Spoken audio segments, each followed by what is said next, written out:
Chapter 1868. In the dim image, the stranger looked around, opened the fridge and took out a drink for himself. It was as if he had entered his own home. His demeanor showed no signs of fear or nervousness. Such a person was either used to such behavior, or he had no fear of the family. Or perhaps, he had come prepared and had no need to worry that Yi Chanshan and I would pose any threat to him. Shinjilya squinted his eyes warily and stared at him with his amber eyes. He watched as the man looked around the living room. After making a full circle, he opened the door to the room and entered it. "Is there a surveillance camera in the room?" Shinjilya asked. When Yi Chanshan heard that, she immediately stood up and replied, "Yes." "Did he enter the room?" She stood up and went over to help adjust the image of the surveillance camera into the room. The moment she did so, she suddenly saw an enlarged face. In the darkness, Yi Chanshan was caught off guard. Her whole body bounced off the wall and she fell backward. Shinjilya was also startled, but he reacted quickly. He held Yi Chanshan up and stared at the cell phone in his hand. On the screen, the face laughed exaggeratedly. Yi Chanshan exclaimed, "Screenshot! Screenshot!" Shinjilya finally reacted and took a few screenshots of the image.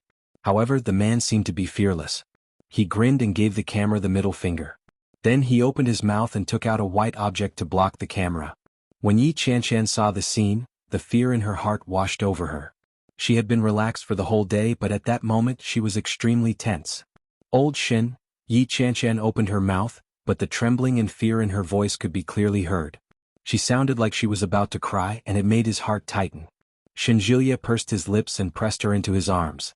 He said, "Don't be afraid. I think it's best to get your brother-in-law's help on this matter."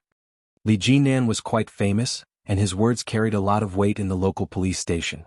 At this time, if they wanted the police to dispatch the officers as soon as possible, Li Jinan would be the most suitable person to do so. However, it was already very late. It was hard to say whether he was asleep or not. "Don't be afraid. I'll make the call." Shinjilya took out his phone and dialed 110 for the police before dialing Li Jinan's number. Thank God. From the sound of his voice, Li Jinan was still very energetic. As Shinjilya summarized the incident, Li Jinan's frown deepened. Yi Chanshan couldn't help but sob softly. She asked, "Will we die? What if that person is a lunatic and wants to kill us?" Shinjilya was on the phone when he heard Yi Chanshan's fearful words. He frowned and said, "Don't let your imagination run wild. Li-san, I'm counting on you." "You have a map?" "Yes." "Send it. I'll get someone to issue a wanted order." "All right away." After Shinjilya hung up the phone, he sent the screenshot to Li Jinan on WeChat. Third elderly did not reply. After about 20 minutes, Li Jinan replied, "Waiting for news." How efficient. He realized that the woman in his arms was still trembling. He hugged her tightly and whispered, "Don't think about it. Go to sleep." Chapter 1869. Yi Chanshan was really frightened. She had never experienced such a shock since she was young. She had thought that such things could only be seen in novels and comics. She had never imagined that she would actually experience such a thing. When the Arabian Nights that she had once thought was really happening to her, other than fear, Yi Chanshan didn't feel anything else. Holding Shinjilya in her arms, Yi Chanshan looked up and asked with trembling eyes, "Aren't you afraid at all?" Of course, Shinjilya wasn't afraid at all. It was the first time he had encountered such a situation. But at a time like this, no matter how worried or afraid they were, it was useless. "You should be thankful." Shinjilya sat down and gently stroked her hair. "You should be thankful that we made the prompt decision to move away. If we had stayed there tonight, we might have gotten into trouble." Yi Chanshan looked at Shinjilya. Yi Chanshan was already scared, and when she heard that, she almost burst into tears. Shinjilya quickly comforted her and said, "It's a good thing you're not here. Don't go to work tomorrow. It's hard to guarantee that your company's things are still at home. If the criminal sees your business card and goes to your company's address, it'll be no laughing matter." Yi Chanshan suddenly remembered and said, "That's right. Why didn't I think of that? If he goes to my company, what will happen to my colleagues?" "Don't be afraid. Your company has security guards and they do a good job of security. They probably won't let strangers in." As he said that, he sighed with a hint of bitterness. "I've been stopped several times. Why is your company's security guards always changing?" Yi Chanshan relaxed a little and snorted. "Who asked you to look shifty-eyed?" "Shifty-eyed? Have you ever seen a thief or a rat as handsome as me?" Yi Chanshan's lips curled up. She turned her head and pushed him away. "Go away. You're shameless. How am I shameless? Tell me clearly. Am I not handsome? You're not. Yi Qianshan turned her head away with a look of disgust. Her expression was clearly much better than before. When Shinjilia saw that, he heaved a sigh of relief and said, How could that be? Didn't I use my beauty to attract you here? Bah, you're the one who's shameless, okay? No matter what, at least I managed to attract your attention. Shinjilia pounced on her. Open your eyes wide and look again. Am I handsome? Not handsome. Not handsome. Not handsome. Yi Qianshan was stubborn. She turned her head away in disgust and struggled with her hands. You're not being honest. You deserve a spanking. Shinjilia smacked her butt. Yi Qianshan snorted and took his hand away. You hit me. Even my father has never hit me before. You've grown up. Your father can't hit you anymore. Your man can. Shinjilia pulled her up and straightened her body. With a mischievous look in his eyes he said, If you continue to be stubborn, I'll hit you hard. Yi Qianshan twisted her body, but her brows were still tightly knitted together. She said, Hey handsome. I'll let you be handsome for a while. So reluctant? Old Shin, do you think this is the great tribulation that Grandma talked about? When Shinjilia heard Yi Qianshan's words, he felt a little defeated. This guy. He had spent so much effort just to divert her attention. He didn't expect that after going around in a big circle, he would still end up back at the same place. Yi Qianshan didn't seem to notice and asked, But didn't you say you were 28 years old? Getting married at 28 years old. Getting killed at 28 years old. Everything happened at 28 years old.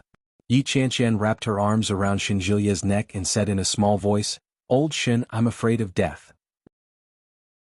Chapter 1870. Married at the age of 28. Killed at the age of 28. Killed at the age of 28. Everything happened at the age of 28. Yi Qianshan wrapped her arms around Shinjilia's neck and whispered in fear, Old Shin, I'm afraid of death. Unexpectedly, Shinjilia stared at Yi Qianshan and said in a serious tone, Don't worry. Beauties are the ones with short lives. People like you can live for a long time. Yi Qianshan's eyes widened when she heard that. She gritted her teeth and reached out to pinch his waist. Ah! Shinjilia let out a half-hearted scream. He pinched her little hand and pushed her inside. Then he pinned her down with his foot and said, Do you still want to sleep? It hurts. Yi Qianshan let go of his hand, but her heart didn't completely relax. She had been extremely sleepy, but now her eyes were wide open as if she had been injected with steroids. The two of them chatted for a while. It was about 2 o'clock in the morning when Yi Qianshan couldn't stand the sleepiness anymore and fell asleep. Shinjilia's mood was very heavy, and he didn't feel sleepy at all. Suddenly, Shinjilia's phone vibrated. It was an unknown number calling from Kingstown. He had a bad feeling about this. He glanced at Yi Qianshan, who had finally fallen asleep. He tried to be as gentle as possible and released her before quietly answering the call. Is this Mr. Shin? There was a hubbub of voices on the other end. It sounded a little noisy. The sound of police sirens and walkie-talkies were very clear. Shinjilia breathed a sigh of relief and replied, Yes. May I know who this is? You're from the capital? The person on the other end said casually. He then returned to the topic at hand and said, I'm a police officer. My surname is Lin. We are now downstairs from your house. Is it convenient for you to come back now? At this time? Shinjilia's voice was very low. When he heard that, he subconsciously looked at Yi Qianshan, who had just fallen asleep, and said softly, Can you briefly describe the situation? My girlfriend just fell asleep. She was scared out of her wits today. On the other end, Officer Lin expressed his understanding. He thought for a moment and said, We didn't catch them, but the scene was severely damaged. We suspect that they will come back. Now, we need you to confirm the extent of the damage. Shinjilia had expected this, but when he heard this, he couldn't help but feel his heart sink. Yi Qianshan was a simple-minded person. She couldn't help but associate it with the various fortune-telling sessions that had taken place a few days ago. She panicked and she couldn't help but link it to everything. I don't think this matter is urgent. Let's go tomorrow, Shinjilia said in a low voice. That's the only way. It's a bit late now. Officer Lin looked at the time and said, Then you guys should rest first. Comfort your girlfriend and try not to let her be alone. Got it, thank you, Officer Lin. You're welcome. Shinjilia hung up the phone and quietly walked back. As soon as he lay down, Yi Qianshan reached out and hugged him. Shinjilia's body stiffened and he turned his head to look. He realized that Yi Chanshan was looking at him with her bright and round eyes. She asked, "Old Shin, did the other side inform you just now?" "Yes, they told us to go there for a while. We'll go there tomorrow." "Has the person been caught?" Yi Chanshan asked. Shin Julia's lips tightened, and he gently shook his head. "No, but we'll be fine here." Chapter 1871. When Yi Chanshan saw Shin Julia's expression, she knew that things weren't as simple as they seemed. However, Yi Chanshan didn't dare to ask again. When she heard that, she hugged Shin Julia tighter. "Sleep." Yi Chanshan closed her eyes, but she couldn't fall asleep. After lying in bed for a long time, Shin Julia suddenly said, "Can't sleep?" Yi Chanshan opened her eyes. Her surroundings were dark, but Shin Julia's face was clearly in front of her. "I can't sleep." Yi Chanshan changed her position and stretched. "I'm thinking, am I going to hide like this? If the police can't catch the criminal, won't we have to hide forever and avoid him? How can that be? It's only a matter of time before he gets caught. What if? There are so many drug addicts, robbers and murderers these days, but they haven't been caught, have they?" The more Yi Chanshan spoke, the more scared she became. Don't be fooled by the serial murderers on TV. There are so many drug dealers and drug lords who have been arrested. In reality, if they weren't caught, would they be broadcasted? Shin Julia was at a loss for words. He reached out and tapped Yi Chanshan on the head with his finger. "What's in your head? Heaven's justice has a long way to go. One day that person will be brought to justice. But what if? I have to prepare for the worst. That way when the worst happens I won't be caught off guard. If I'm prepared, I won't be so afraid, right?" Shin Julia was silent again. After a moment he said, "Why didn't I realize that you were a pessimist? This is called nipping the problem in the bud. You're worrying for nothing, worrying about nothing." Yi Chanshan wanted to say something else, but Shin Julia quickly covered her mouth and said, "All right, that's enough. Let's go to sleep, shall we? We'll go make preparations early tomorrow and go back to record our statements." "Why do we have to record a statement? We're not the ones who did the bad things. This is a necessary procedure. We still have to find out what exactly our family has lost." Yi Chanshan was already sleepy. When she heard that, she felt even more exhausted. She closed her eyes. "I'll go to sleep then." He had thought that he would be unable to fall asleep for a long time like just now. She didn't know if Shin Julia's words had any effect on her, but the moment she closed her eyes, her mind went blank. Shin Julia breathed a sigh of relief when he heard the sound of even breathing. It was a good thing that she fell asleep, no matter when she fell asleep. Shin Julia closed his eyes and fell asleep with Yi Chanshan in his arms. Shin Julia rarely had dreams, especially nightmares. However, he dreamt of an extremely strange scene. They were on a cliff and in front of them was a mass of fog. Birds and eagles were chirping around them, and they could vaguely hear the flapping of birds' wings. Shin Julia stood on a high vantage point and looked around, but he was isolated and helpless. Wasn't he sleeping with Yi Chanshan in the hotel? How could he be here? Shin Julia panicked. "Where are you, Yi Chanshan?" However, after the echo reverberated in the surroundings, it disappeared. The eagle's cry grew louder and louder, and Shin Julia's sense of danger multiplied. Suddenly, an angry roar came from behind him. "Julia, get your ass back here." Chapter 1872. Shin Julia's heart skipped a beat and he shouted, "Grandma!" However, there seemed to be no end to the abyss. Shin Julia didn't even hear the sound of falling. "Old Shin? Old Shin?" He vaguely heard Yi Chanshan's voice. Shin Julia turned around abruptly and saw Yi Chanshan. Yi Chanshan was standing at the edge of the cliff with a child in her hand. When Yi Chanshan saw Shin Julia, she smiled at him. Shin Julia lowered his head to look at the child beside him, and he couldn't help but look down as well. However, the child was wearing cute plaid suspenders and a white shirt. His small head was topped with a watermelon too long hair. He was short and cute. However, his face could not be seen clearly. His face seemed to be shrouded in a layer of fog, with a white glow that could easily confuse one's vision. "Old Shin, go home and cook. I haven't eaten yet." Yi Chanshan replied. No one knew what Shin Julia was thinking. He looked at Yi Chanshan and said, "There's no rice at home." The expression on Yi Chanshan's face changed as she held the child's hand. Suddenly, she turned around in a fit of pique, pulled the child and pushed him down the cliff. Shin Julia was shocked.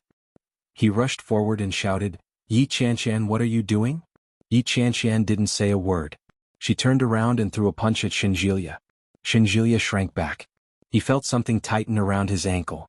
It was as if someone was dragging him. When he looked down he saw an old, withered and pale hand.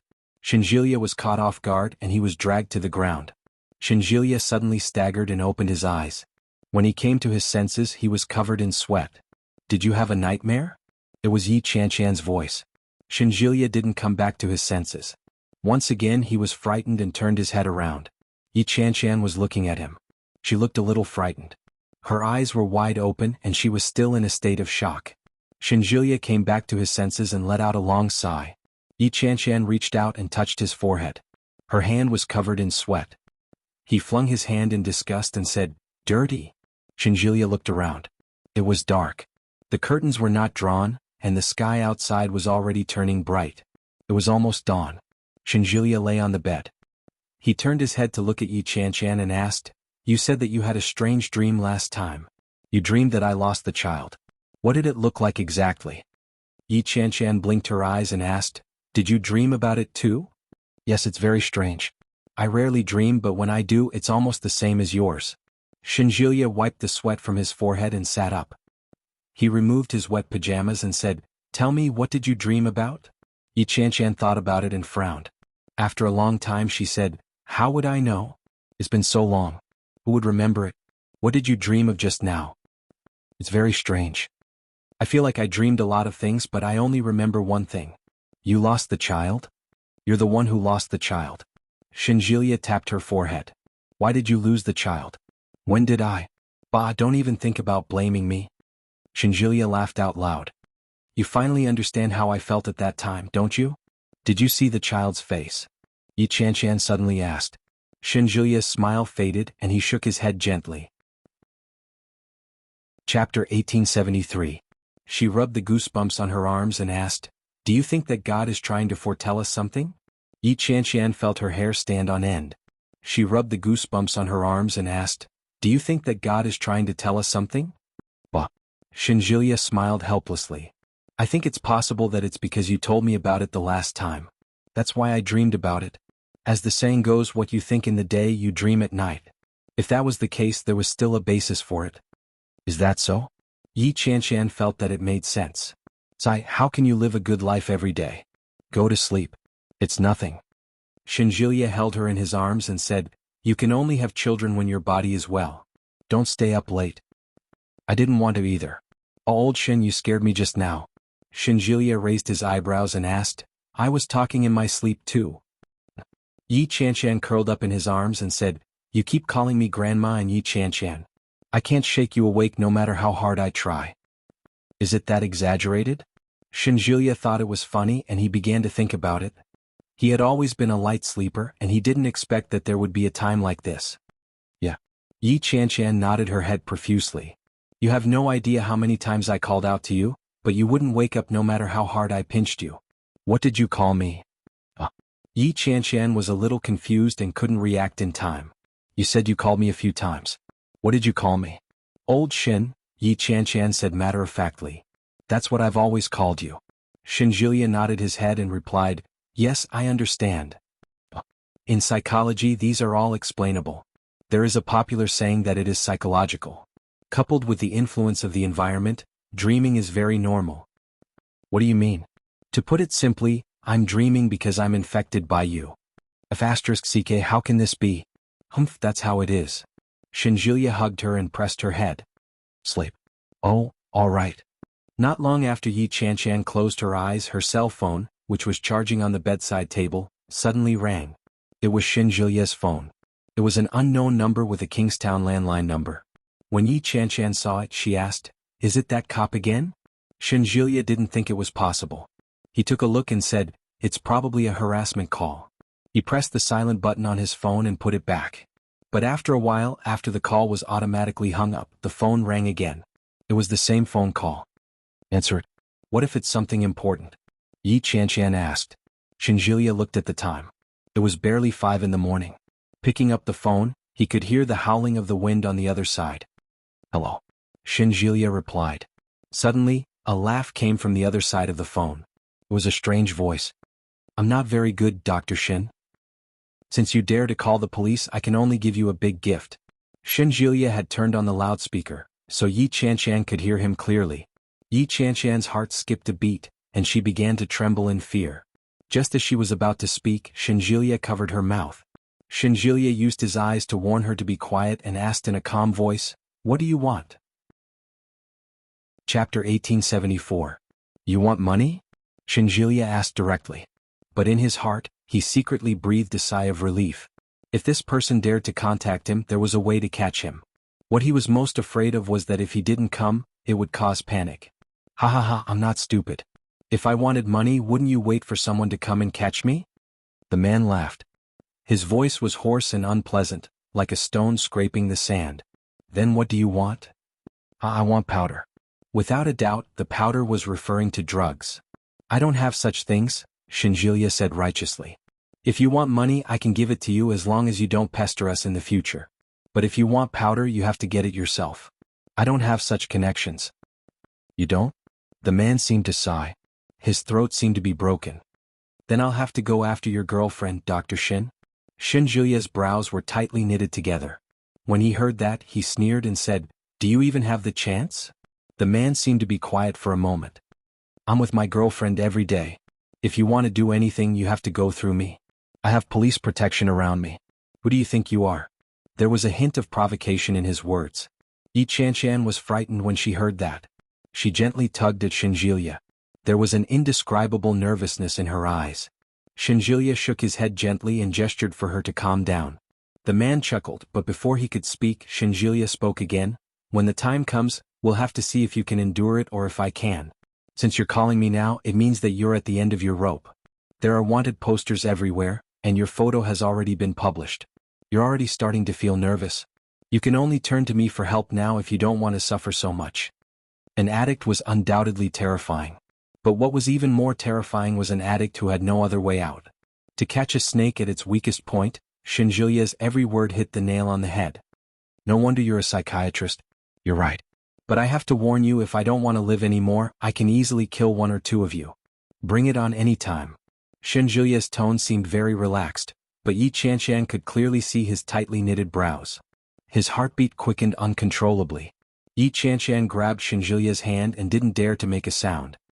As long as you can endure it, believe it or not, as soon as you go out, people will recognize you everywhere. At that time, you won't even be able to eat, let alone make the powder. Are you threatening me? We wouldn't dare. Our lives are still in your hands. Hee hee. Zhang Xian chuckled coldly. His laughter was filled with obvious anger. You sure have guts. I'm not as old as you. Do you really think that no one is monitoring our phones and waiting for your call? How dare you? The man's voice was filled with anger and panic. Shinjilia laughed. What's there to be afraid of? It's just a joke. Yi Chanshan was scared out of her wits. Her body was trembling. She almost thought that what he said was true. She hadn't even been able to relax when she heard the bad news. The upheaval in her mood made Yi Chanshan feel terrible. The person on the other side of the phone was also flustered and exasperated. He roared, "Bastard!" Shinjilia didn't respond and waited for him to continue. Chapter 1875. The warning voice, coupled with the whistling sound of the wind coming from the other side of the phone, was indescribably terrifying. Shinjilia wasn't frightened. He teased, "My woman will go?" His voice seemed to be chuckling. The man hadn't expected Shinjilia to have such an attitude. For a moment he didn't know what he meant. Shinjilia's tone was unhurried as he said, "My woman is timid. If she's not careful, she might call the police or something. Or she might accidentally give you up. Do you think you're the one at a disadvantage, or am I?" "What do you want?" "I'll go. You said it yourself. I'm bold." "Tiske." The man looked disdainful. "If I find out you're up to no good, I won't let you off." "Ah, all right, I'll wait and see." With that, Shinjilia hung up the phone. Yi Chanshan was right beside him. She knew very well that he wasn't as relaxed as he made it sound. When he put down the phone, Shinjilia's palms were already covered in a layer of sweat. There were also beads of sweat on his forehead. Hot tears welled up in Yi Chanshan's eyes as she asked, "Old Shin, are you really going?" "Yes, I'm going." Shinjilia nodded slightly and kissed Yi Chanshan on the forehead. "Don't be afraid. It'll be fine." "How can I not be afraid?" Yi Chanshan burst into tears and hugged Shinjilia's waist. "You scared me to death. How can you act so well? You're obviously very nervous, but you still speak as if nothing happened. It's like you're suffering from schizophrenia." Shinjilia couldn't help but laugh. He nodded at her head and said, "What kind of description is that? Do you sound like you're praising me?" "Yeah." Yi Chanshan's face was already wet with tears. She wiped her eyes hard and sobbed. "Why don't I go? If a woman goes alone, he might let his guard down." "No." Shinjilia's attitude was very firm. "I'll go. You saw it for yourself. I can act. Can you?" Yi Chanshan was speechless. She couldn't. She couldn't at all. Her mental fortitude was obviously not as good as Shinjilia's. She might be paralyzed when she arrived at the scene. Shinjilia looked at her and suddenly turned to face her. He held her face in his hands and kissed her on the lips. Yi Chanshan felt even more afraid. Her breathing became heavier. She pushed him away and cried out, "No. Don't go." Yi Chanshan was shocked. Shinjilia was caught off guard by her push, and his hands went to the back of his head. "Don't go." She curled into a ball helplessly and said, "I'm so scared. I think we're going to get into trouble. Old Shin, can you not go?" Shinjilia hugged her and comforted her softly. "It's okay. It's okay. We're just going to buy something. Don't be afraid." "Old Shin." Yi Chanshan suddenly looked up. Her face was wet. "Do you love me?" Shinjilia looked at Yi Chanshan and said with certainty, "Yes, Yi Chanshan. I love you very, very much, so I can't lose you. Don't be afraid. I'll be fine." Yi Chanshan sniffled and threw herself into his arms. She tried to calm herself down, but it was useless. Her tears flowed uncontrollably. She whimpered, "What should I do, Shinjilia? I love you very, very much too, but don't go. I beg you, don't go." Shinjilia didn't agree, but he didn't disagree either. Chapter 1876. How can I possibly fall asleep now? Yi Chanshan was about to go crazy. She grabbed Shinjilia and said, "Old Shin, don't worry about this. I think he's been bullying us because we give him the impression that we're easy targets. As long as we're not afraid of him, he won't be able to do anything to us." "You, Chanshan?" Shinjilia interrupted her. Yi Chanshan's frightened eyes were filled with tears. She looked at Shinjilia with confusion and helplessness. Shinjilia comforted her and said, "It'll be fine." "But, no buts." Shinjilia gently patted her on the back. "My grandmother said that I'll definitely live to be 100 years old. Your grandmother can be very unreliable at times." Yi Chanshan retorted reflexively. Shinjilia sighed heavily. "What do you want me to do with you? You refuse to believe my grandmother's good words. Instead, you believe the bad ones without a doubt." "I didn't." "You didn't? Think about it carefully. Did you?" Yi Chanshan was speechless. Shinjilia looked at her and said, "It'll be fine. I'll call the police to inform them." "Call the police?" Yi Chanshan was shocked. "If that person finds out, won't he take revenge on us?" "He'll take revenge on us even if we don't call the police." Shinjilia stared at her. "Don't believe the words of that kind of person. If he dares to do anything to us, it's only a matter of time. We'll call the police to nip it in the bud. However, if we want to arrest him, we'll have to catch him like a turtle in a jar." "What are you thinking?" Yi Chanshan felt even more uneasy.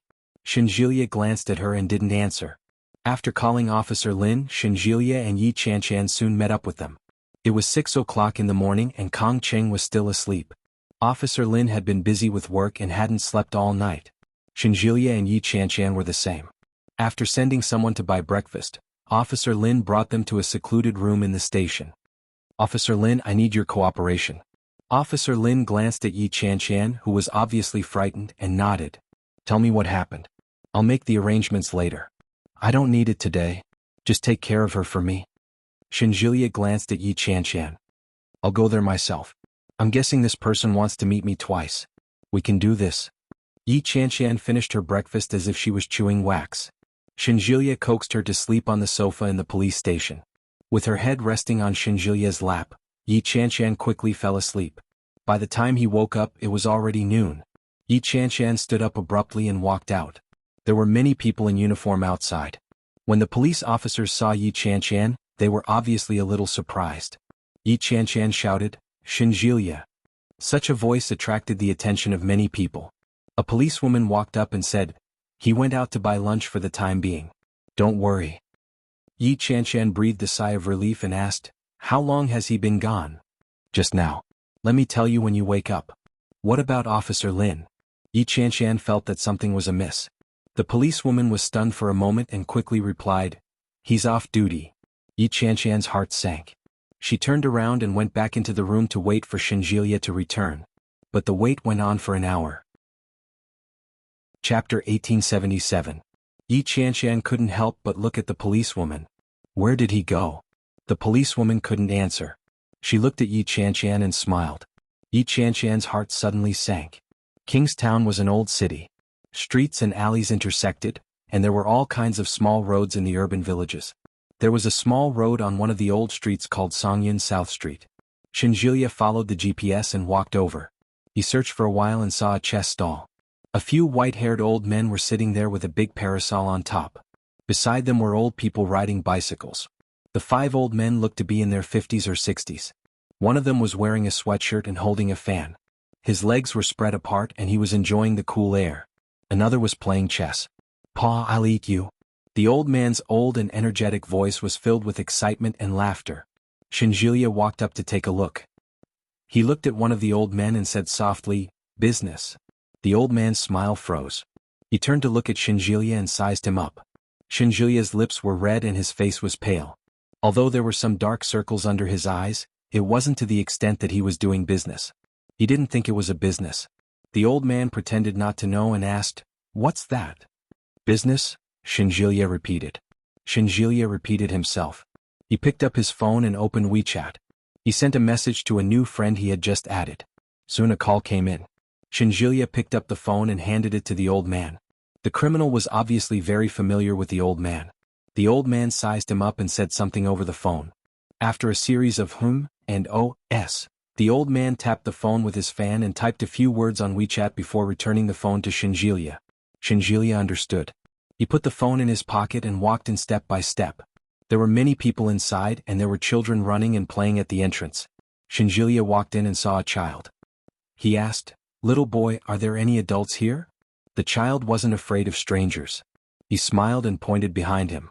Shenjilia walked in and saw an open door. Shenjilia strode in. A middle-aged woman who looked to be in her 30s or 40s had dark skin and her hair was tied up. She looked Shenjilia up and down and asked, "What are you doing here?" "Business," Shenjilia repeated. The woman asked, "Who wants it?" Shenjilia took out his phone and showed her his WeChat. On WeChat was the page that the old man had just sent. The woman took a look and said, 5,000. Shenjilia had no concept of that, but he did bring a lot of money with him. Hearing this, he took out the money, counted 5,000 yuan and handed it to her. After the woman verified its authenticity, she took out a small white bag the size of 2 fingers from the interlayer of the table. "That's it." Shenjilia looked at it and frowned. The woman sneered, "Is this your first time buying? You'll get used to it after a few more times. Get lost and be careful on your way." Why is his attitude so bad? Shenjilia still didn't say a word. He put the things in his pocket and walked out. Before he left the alley, he received another call from an unknown number. It was another landline. That person was looking for a landline to call him. Shenjilia was already used to it. When he answered the call, he heard the unpleasant voice on the other end. "Come out. I'm coming out." Chapter 1878. Shenjilia did as he was told. When he walked out, he saw the group of old men. Those people glanced at Shenjilia in unison and then ignored him. Shenjilia walked to the left. After looking around, he quickened his pace. His heart tightened. This person probably wanted to settle things in one go. Shenjilia didn't hang up. He asked, "Are you here to get something?" "Why are you asking that? Just keep walking." Shenjilia lowered his head and kept walking. "Turn right."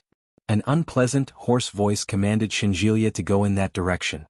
Shenjilia had already guessed that the person must be nearby and watching him. But where was he? He looked around but didn't find anything strange. "What are you looking at?" "Turn right." Shenjilia did as he was told. He narrowed his eyes and thought, "This guy must be somewhere high up." He raised his head and looked around. Nothing. However, there was a building that used reflective glass. It was a small villa. "Don't tell me it's in here?" "Turn left." The unpleasant voice came again. Shenjilia's heart skipped a beat.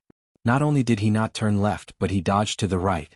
The man was angry and said, "I told you to turn left. Where are you going?"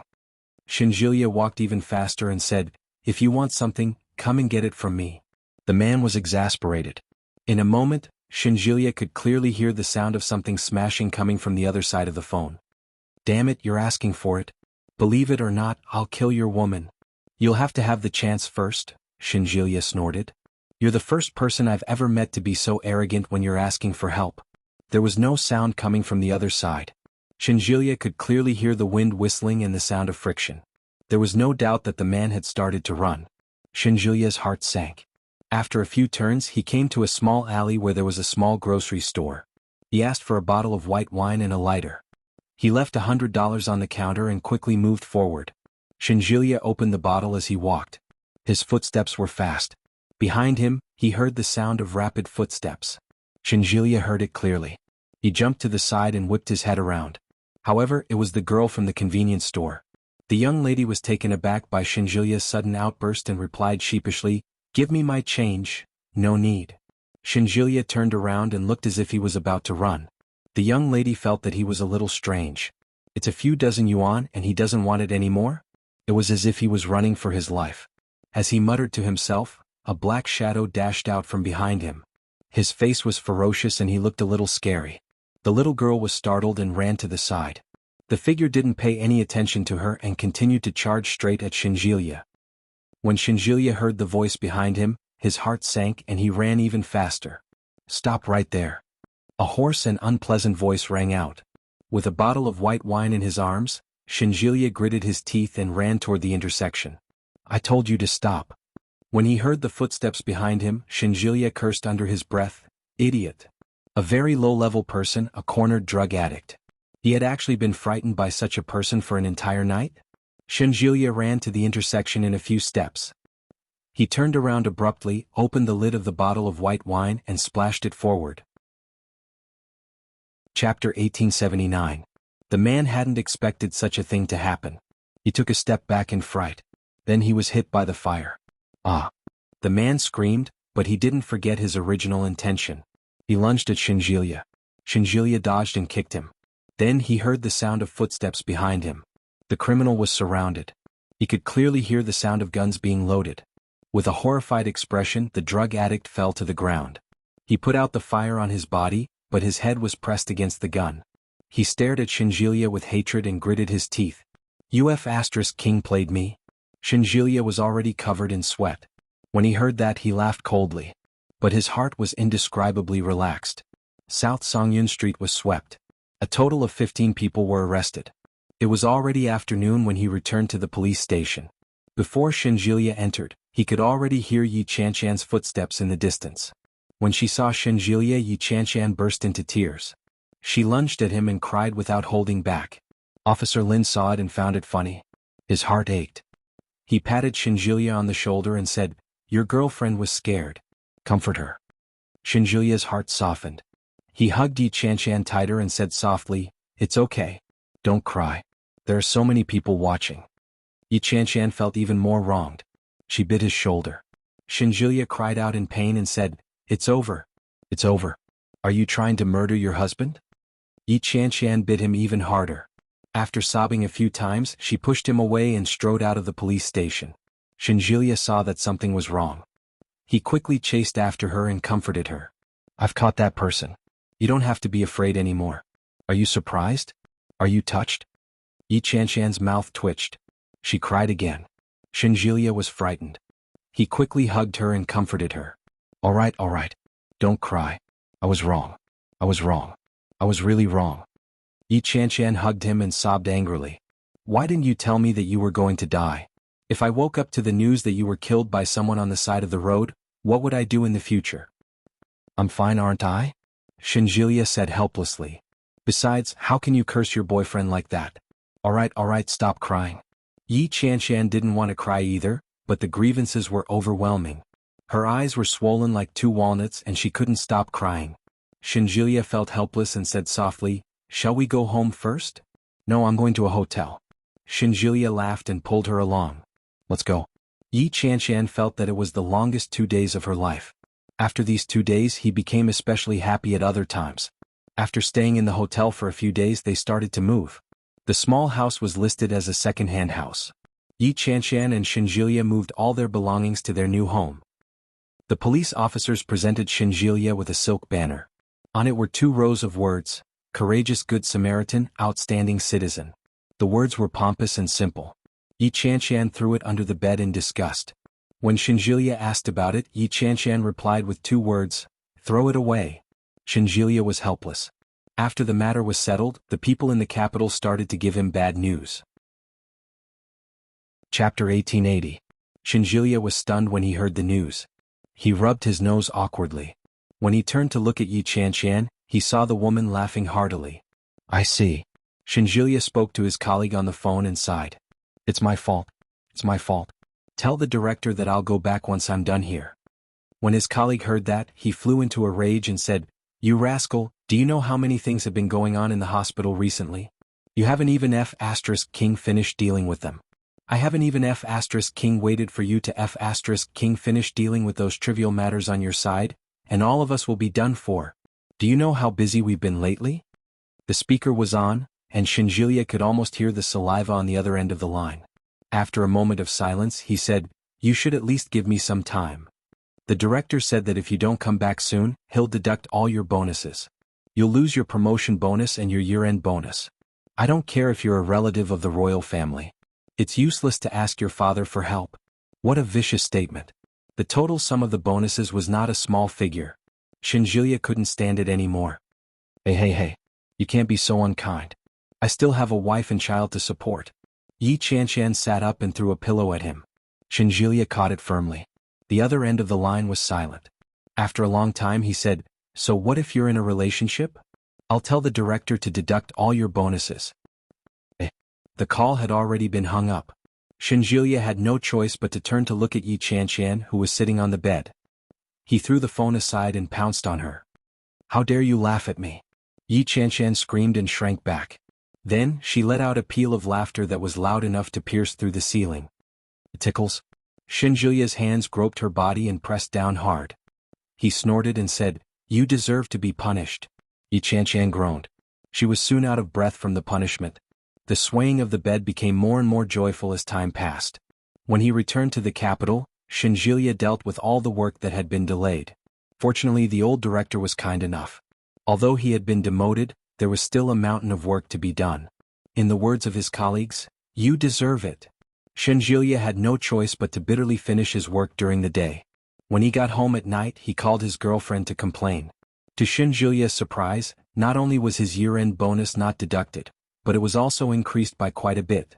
After receiving the reward, Shinjilia glanced at the old director. Amos snorted. "If you bring your girlfriend to the imperial capital and run off to Connecticut to work again, I'll fire you." Shinjilia laughed out loud and half-heartedly gave a military salute. "Yes, sir." 4 months was neither a long time nor a short time. The weather turned cold and the nights in the capital grew longer. The end of the year was approaching. 2 days before the holidays, Shinjilia made a special trip to Kingstown. After that, he went to Yuntown with Yi Qianshan. The weather in Yuntown was quite warm.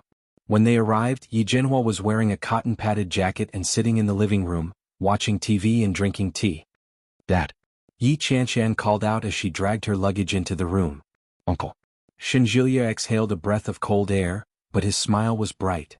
"Happy New Year." Chapter 1881. Yi Qianshan took off her scarf and stuck out her tongue when she heard that. "How did you know?" "If I'm your father." Although he said that, he still took the things from her hand and said, "Have a cup of tea. It's freshly brewed." He covered Yi Qianshan's hand and frowned. "But it's cold. Why didn't you wear more?"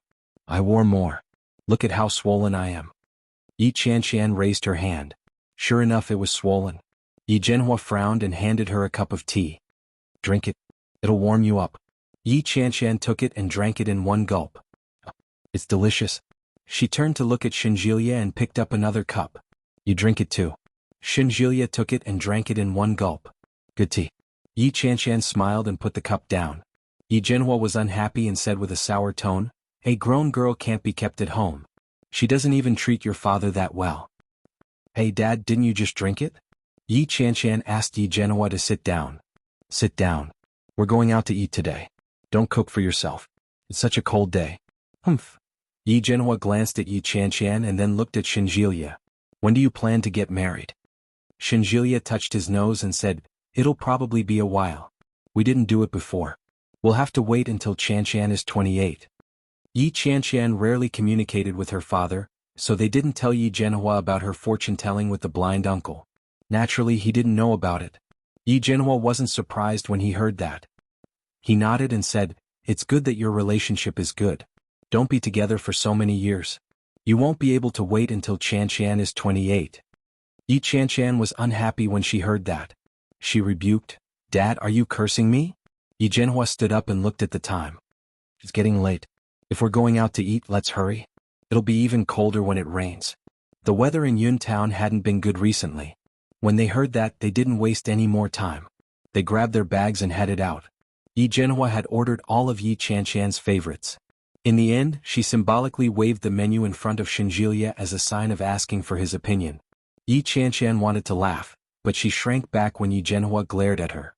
Yi Zhenhua had the habit of making tea after a meal. After dinner, he returned home, boiled a pot of water and sat in front of the tea tray. "Shin, come and sit for a while." Shinjilia didn't know what to do at first. When he heard this, he walked over and sat down in front of Yi Zhenhua. Yi Zhenhua skillfully washed and brewed the tea. His movements were smooth and graceful. He glanced at Shinjilia and asked, "Shin, does your family not like our Qianqian very much?" Shinjilia glanced at Yi Qianqian when he heard that. When Yi Qianqian heard that, she moved a stool over and sat down. Yi Zhenhua snorted and looked at his daughter. "What are you doing?" "I wanted to drink some tea." Chapter 1882. Yi Zhenhua sipped his tea and said slowly, "I know that you suffered at your hands before." As he spoke, he glanced at Shinjilia. "I heard that the old lady in your family treats my Yu very badly. I don't expect her to treat my Qianqian very well. However, you'd better protect my little girl. In the past, I was always worried that she couldn't find a partner. Now, I'm worried that she'll be bullied by your family." He sighed and looked at Yi Qianqian. Exasperated with her failure to live up to his expectations, he said, "Can't you just let me worry a little less?" Yi Qianqian felt a little wronged and replied, "You're the one who's worried. What does that have to do with me?" Yi Zhenhua glared at her, but his face was full of helplessness. Sigh. "Don't worry, uncle." Shinjilia looked at Yi Zhenhua and said seriously, "No matter what, taking good care of Qianqian is my first duty. I'll take care of my grandmother. Even if Qianqian can't marry me now, I can wait. It's only a year or so. After that, we'll spend the rest of our lives together. Between us, it doesn't matter whether we have this certificate or not." Yi Qianqian nodded her head in approval. When Yi Zhenhua heard this, he didn't know what to feel. He snorted and said, "You better be telling the truth. If you dare to bully my daughter, I'll go to the capital with a knife and chop you up."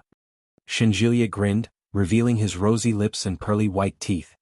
"Then you won't get the chance. You have a sharp tongue." Although Yi Zhenhua said so, a smile bloomed on his face. He seemed to be in a good mood. After chatting with the elders in the living room, Yi Zhenhua soon felt sleepy. After they left, the weather was a little cold, and Yi Qianqian didn't feel like showering. She took off her coat and lay on the bed, refusing to get up. The two of them had been separated for 4 to 5 months, and Shinjilia had been busy in the capital. The feeling of a long-distance relationship was really not a good one. More importantly, Shinjilia had gone to fetch Yi Qianqian from Kingstown to Yuntown the moment he landed. He hadn't had the time to be affectionate with her. Now that the trip was over, Shinjilia couldn't help but start groping her. Yi Qianqian twisted and whispered, "The soundproofing here is terrible. Don't touch me." "It's okay, I'll be gentle. Ba, we'll talk about it tomorrow. What's the rush?" Yi Qianqian kicked him away and hugged herself tightly. She refused to let go. Shinjilia was actually a little hesitant, but when he thought about how he had to leave a good impression on his future father-in-law, he gritted his teeth and agreed. But who would have thought that clenching his teeth like that would cause him to be unable to sleep for the entire night? When Shinjilia woke up the next day, he looked dispirited and listless. When Yi Qianqian saw that, she lowered her head and pretended not to know anything. After eating the breakfast prepared by Yi Zhenhua, Yi Qianqian suddenly had the sudden urge to visit Fang Tongtong. Shinjilia knew that Yi Qianqian couldn't let it go, so he didn't stop her. However, when they arrived at Fang Tongtong's shop, they realized that the shopkeeper was Fang Tongtong's mother. When Fang Tongtong's mother saw Yi Qianqian and Shinjilia, she felt a little conflicted. "You're back." Yi Qianqian nodded her head and looked inside before asking, "Where's Tong Tong?" Tong Tong went to Thailand for a vacation. As she spoke, she took out a stool from inside. Sit for a while." Chapter 1883. Oh. Mrs. Fang nodded and looked at Yi Qianqian and Shinjilia. There were a few emotions in her eyes that Yi Qianqian couldn't understand. After staring at them for a while, Mrs. Fang smiled and said, "Thank you, Qianqian." Yi Qianqian was stunned. "Thank you for being willing to come and see our Tong Tong." Mrs. Fang looked at Yi Qianqian. Although she was smiling, her eyes were already red. "Some time ago I was the one who spread those rumors. I know that our Tong Tong likes your boyfriend." Mrs. Fang spoke in a dialect so Shinjilia didn't really understand. But seeing their reactions he could almost imagine that they were talking about him. Yi Qianqian didn't answer and just looked at her. Mrs. Fang forced a smile and said, "So, I wanted to ruin your relationship and exaggerate the matter a little. Then everyone in town would know that Tong Tong was bullied by you." Yi Qianqian was silent and didn't say anything. "But I didn't expect that my daughter would be defiled by that beast." When the court heard the verdict, they said that the man was mentally ill and couldn't be sentenced. They just locked him up in a mental hospital, but he drove my daughter crazy. Mrs. Fang cried out and looked at Yi Qianqian. In the first month, Tong Tong almost committed suicide. Yi Qianqian was stunned. She didn't know about this at all. "Fortunately, I found out in time. Otherwise, I might have lost my daughter." Mrs. Fang wiped her tears and sobbed as she said, "I know I went overboard in the past, but Tong Tong has already been bullied so badly. She didn't have many friends since she was young, and she has always treated you as her best friend. You know how she and I have treated you all these years. During this period of time, Tong Tong has always been very regretful. She thinks that you are still her good friend, but she doesn't have the face to look for you. I beg you, Qianqian, forgive our Tong Tong, okay?" Yi Qianqian didn't say anything. She took out a tissue from her bag and handed it to her. Mrs. Fang took it and looked at Yi Qianqian, then at Shinjilia. "Your boyfriend is really good. I know that Tong Tong was just momentarily possessed. Qianqian, don't be calculative with her, okay?" Yi Qianqian had never been a cold-hearted person. Seeing an elder cry like this in front of her, her heart was like a cup of tea that had been steeped for a long time, and it was suffused with bitterness. "I understand," Yi Qianqian whispered. He stretched out his hand to wipe away her tears, feeling a little sorry for her. Fang Tong Tong wasn't a bad person. Yi Qianqian knew better than anyone else. Hearing this, Mrs. Fang raised her head and tears rolled down her cheeks again. She nodded and said, "Qianqian, that's great. Qianqian, it's the new year. Can you give Tong Tong a call?" After that, Mrs. Fang seemed to realize that her request might be a little too much, so she awkwardly added, "It's the new year and she's alone in Thailand. I'm a little worried.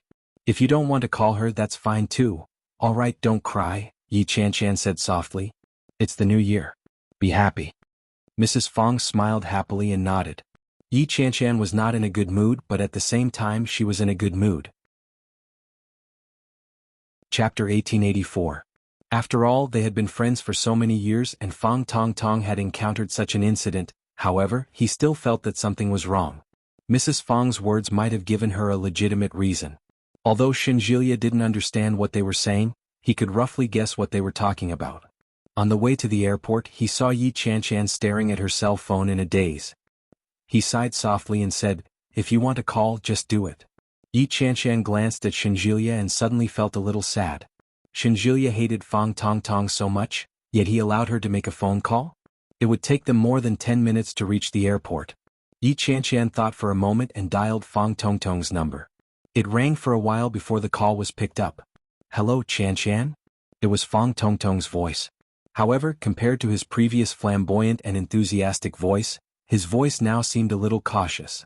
It seemed to be a test, as if he didn't dare to believe it. She then said, "Tong Tong, Happy New Year." Fang Tong Tong had been in Thailand for a few days. Intermittently, a few people came to wish her, Happy New Year. However, no one could say such a simple blessing to make her feel so moved to tears. Fang Tong Tong felt a lump in her throat. For a long time she was unable to speak. Hearing the silence on the other side after a long time, he finally said, "You too." Fang Tong Tong did not say anything else, but in that instant, a smile spread across her lips. How nice. She hung up the phone and looked out the window. It was drizzling outside. The weather this year was not good and it was wet everywhere. However, his mood was inexplicably better. Shinjilia glanced at her, and the corners of his lips curled up slightly. It was already evening when they arrived at the imperial capital. Mrs. Shin had been waiting outside the departure lounge for a long time. When she saw Shinjilia and Yi Chanshan walking out chatting and laughing, a smile blossomed on her face. She rushed forward to Yi Chanshan's side and said, "Chanshan, you're finally here again. Auntie missed you so much." Yi Chanshan was a little embarrassed and called out, "Auntie, did he tell you that I was coming today?" He was of course referring to Shinjilia.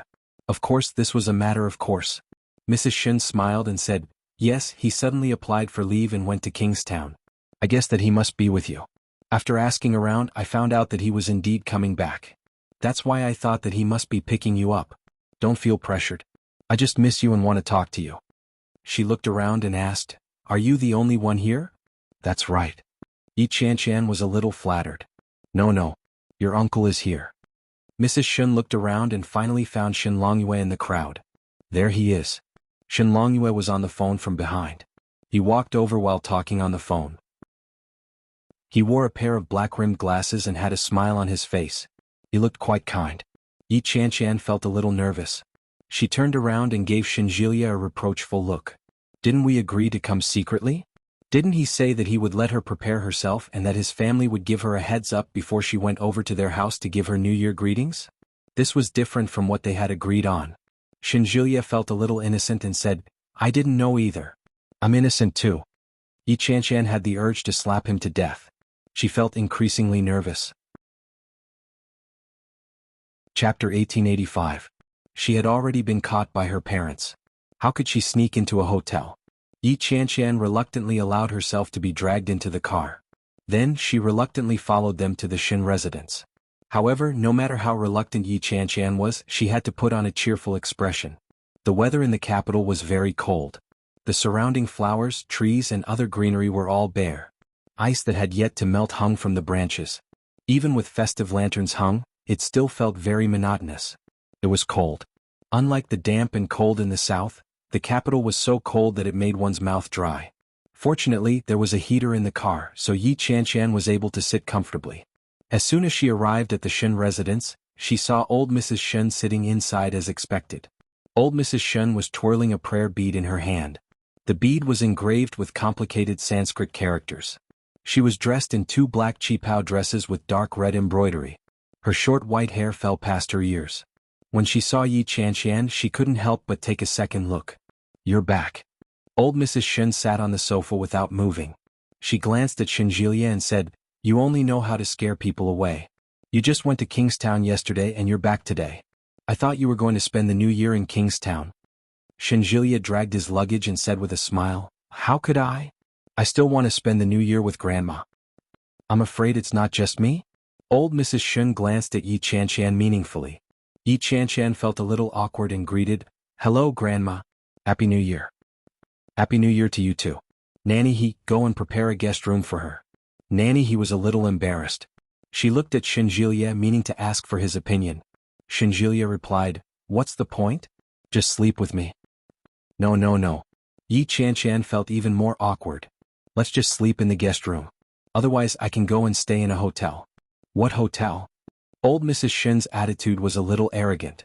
She glanced at Yi Chanshan and said, "Those who don't know might think that I'm mistreating my grandson's girlfriend." Yi Chanshan was speechless. She laughed dryly, feeling extremely awkward. When Shinjilia saw that, he was a little displeased and said, "Grandma, why do you have such unpleasant words on the New Year? Do you want your grandma to speak nicely?" Old Mrs. Shun looked at Shinjilia with a look of disdain. "It's not like you don't know your grandmother. Are you dreaming?" Shinjilia found her completely unreasonable. Nanny, he quietly carried Yi Chanshan's luggage to the guest room and said, "In that case, Miss Yi, let me help you pack." Yi Chanshan quickly waved her hands and said, "I think it's better if I do it myself. You go ahead with your work. I can handle such a small matter on my own." Old Mrs. Shun glanced at Yi Chanshan. Her attitude softened a little. He twirled the prayer beads in his hand and didn't say a word. When Shinjilia saw that, he walked up and said, "I'll pack up with you. Let's go." He followed Yi Chanshan to the guest room, and Shinjilia closed the door behind him. As soon as Yi Chanshan entered, she tried to listen to the sounds outside. Yi Chanshan didn't know if it was because no one was talking outside, or if it was because the soundproofing inside was really good, but she couldn't hear a single word. Chapter 1886. Shinjilia felt wronged. He grabbed Yi Chanshan's hand and said, "I didn't say that. They probably found out about my flight number and came to pick us up. They just didn't want you to stay in a hotel. What else could I do?" Yi Chanshan was a little angry. But it was their freedom to do what they wanted. What was the point of being angry? Shinjulia looked at Yi Chanshan and said, "Don't be angry. Instead of using this time, you should think about how to deal with grandmother." "How else can I deal with her? I don't even have a temper." Shinjulia laughed and said, "But I'm a little embarrassed too." "Why are you embarrassed? You're not the little wife. Do you remember the last time?" "What last time?" Yi Chanshan glared at him. "The last time you came to our house, grandmother threw a tantrum and said that you couldn't get pregnant. Didn't I make up a lie in a moment of desperation?" Yi Chanshan suddenly remembered, and her face immediately turned red. She looked at Shinjulia with wide eyes and said, "Yes, you said I was pregnant the last time. Now what about pregnancy?" Yi Chanshan looked at her flat belly and felt so embarrassed that she wanted to find a hole to hide in. "No wonder. I felt that grandmother had been looking at me, and so had Nanny He. Was weird. I didn't expect it. Sob so embarrassing." Shinjulia saw her expression and couldn't help but laugh. He said, "Take your time. There's no rush. Actually, I confessed to grandmother a few days ago." Yi Chanshan looked up and widened her eyes. She said angrily, "You played me." As she spoke, she was about to hit him. Shinjulia held her hand. There was a smile in his eyes, and his gentleness was unspoken. "It's just a child. Let's take it slow. Actually, grandmother already relented a few days ago." "Relented?" Yi Chanshan was a little confused. What did he mean? "Didn't you notice that grandmother wasn't as harsh when you came this time?" Yi Chanshan laughed when she heard that. "I really didn't." Shinjulia nodded her head helplessly and said, "You'll slowly realize that grandmother has actually given up." "Hey old Shen." Yi Chanshan hugged Shinjulia's waist and looked aggrieved. "Do you think we're going through a trial? Why are there so many things blocking the way when I want to be together? It makes me wonder if God is jealous of my beauty." Shinjulia burst into laughter. "Don't worry. God isn't just jealous of your beauty." Yi Chanshan was delighted to hear that. "Does that mean that you admit that I'm pretty?" No, no, no. I suspect that God appreciates your shamelessness. That's why he's giving you some practice." Yi Chanshan's face darkened. She pushed him away and said, "F***CKU." Shinjulia laughed out loud. He couldn't help but reach out to hold her chin and press her face down.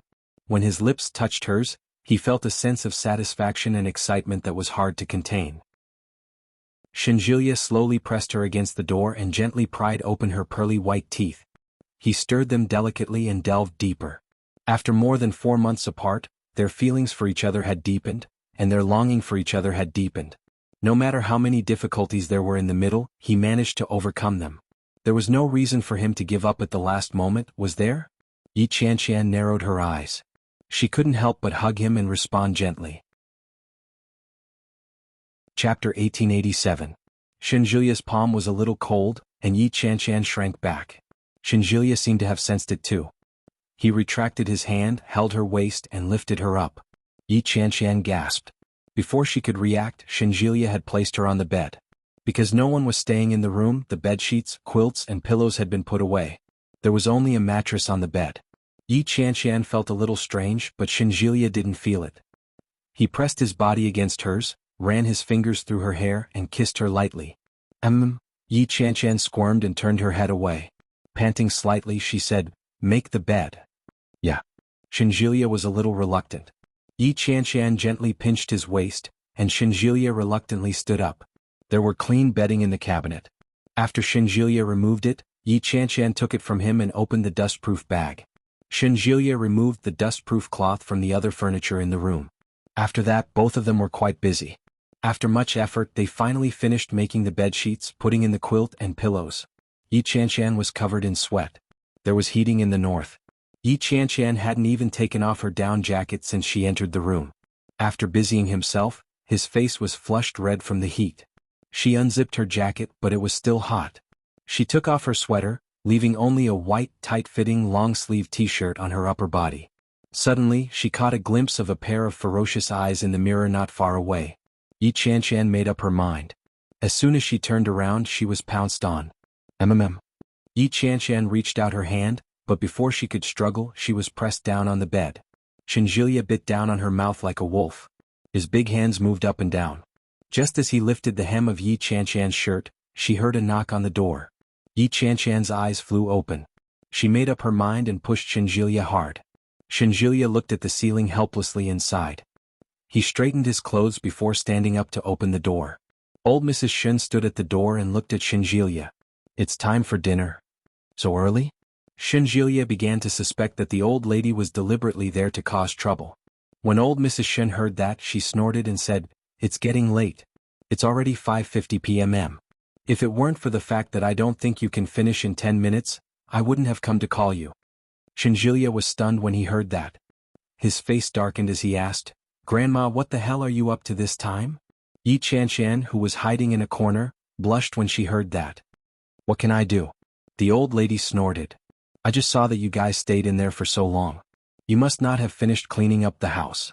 You can't finish it in 10 minutes. You can clean up after eating." Shinjilia was speechless.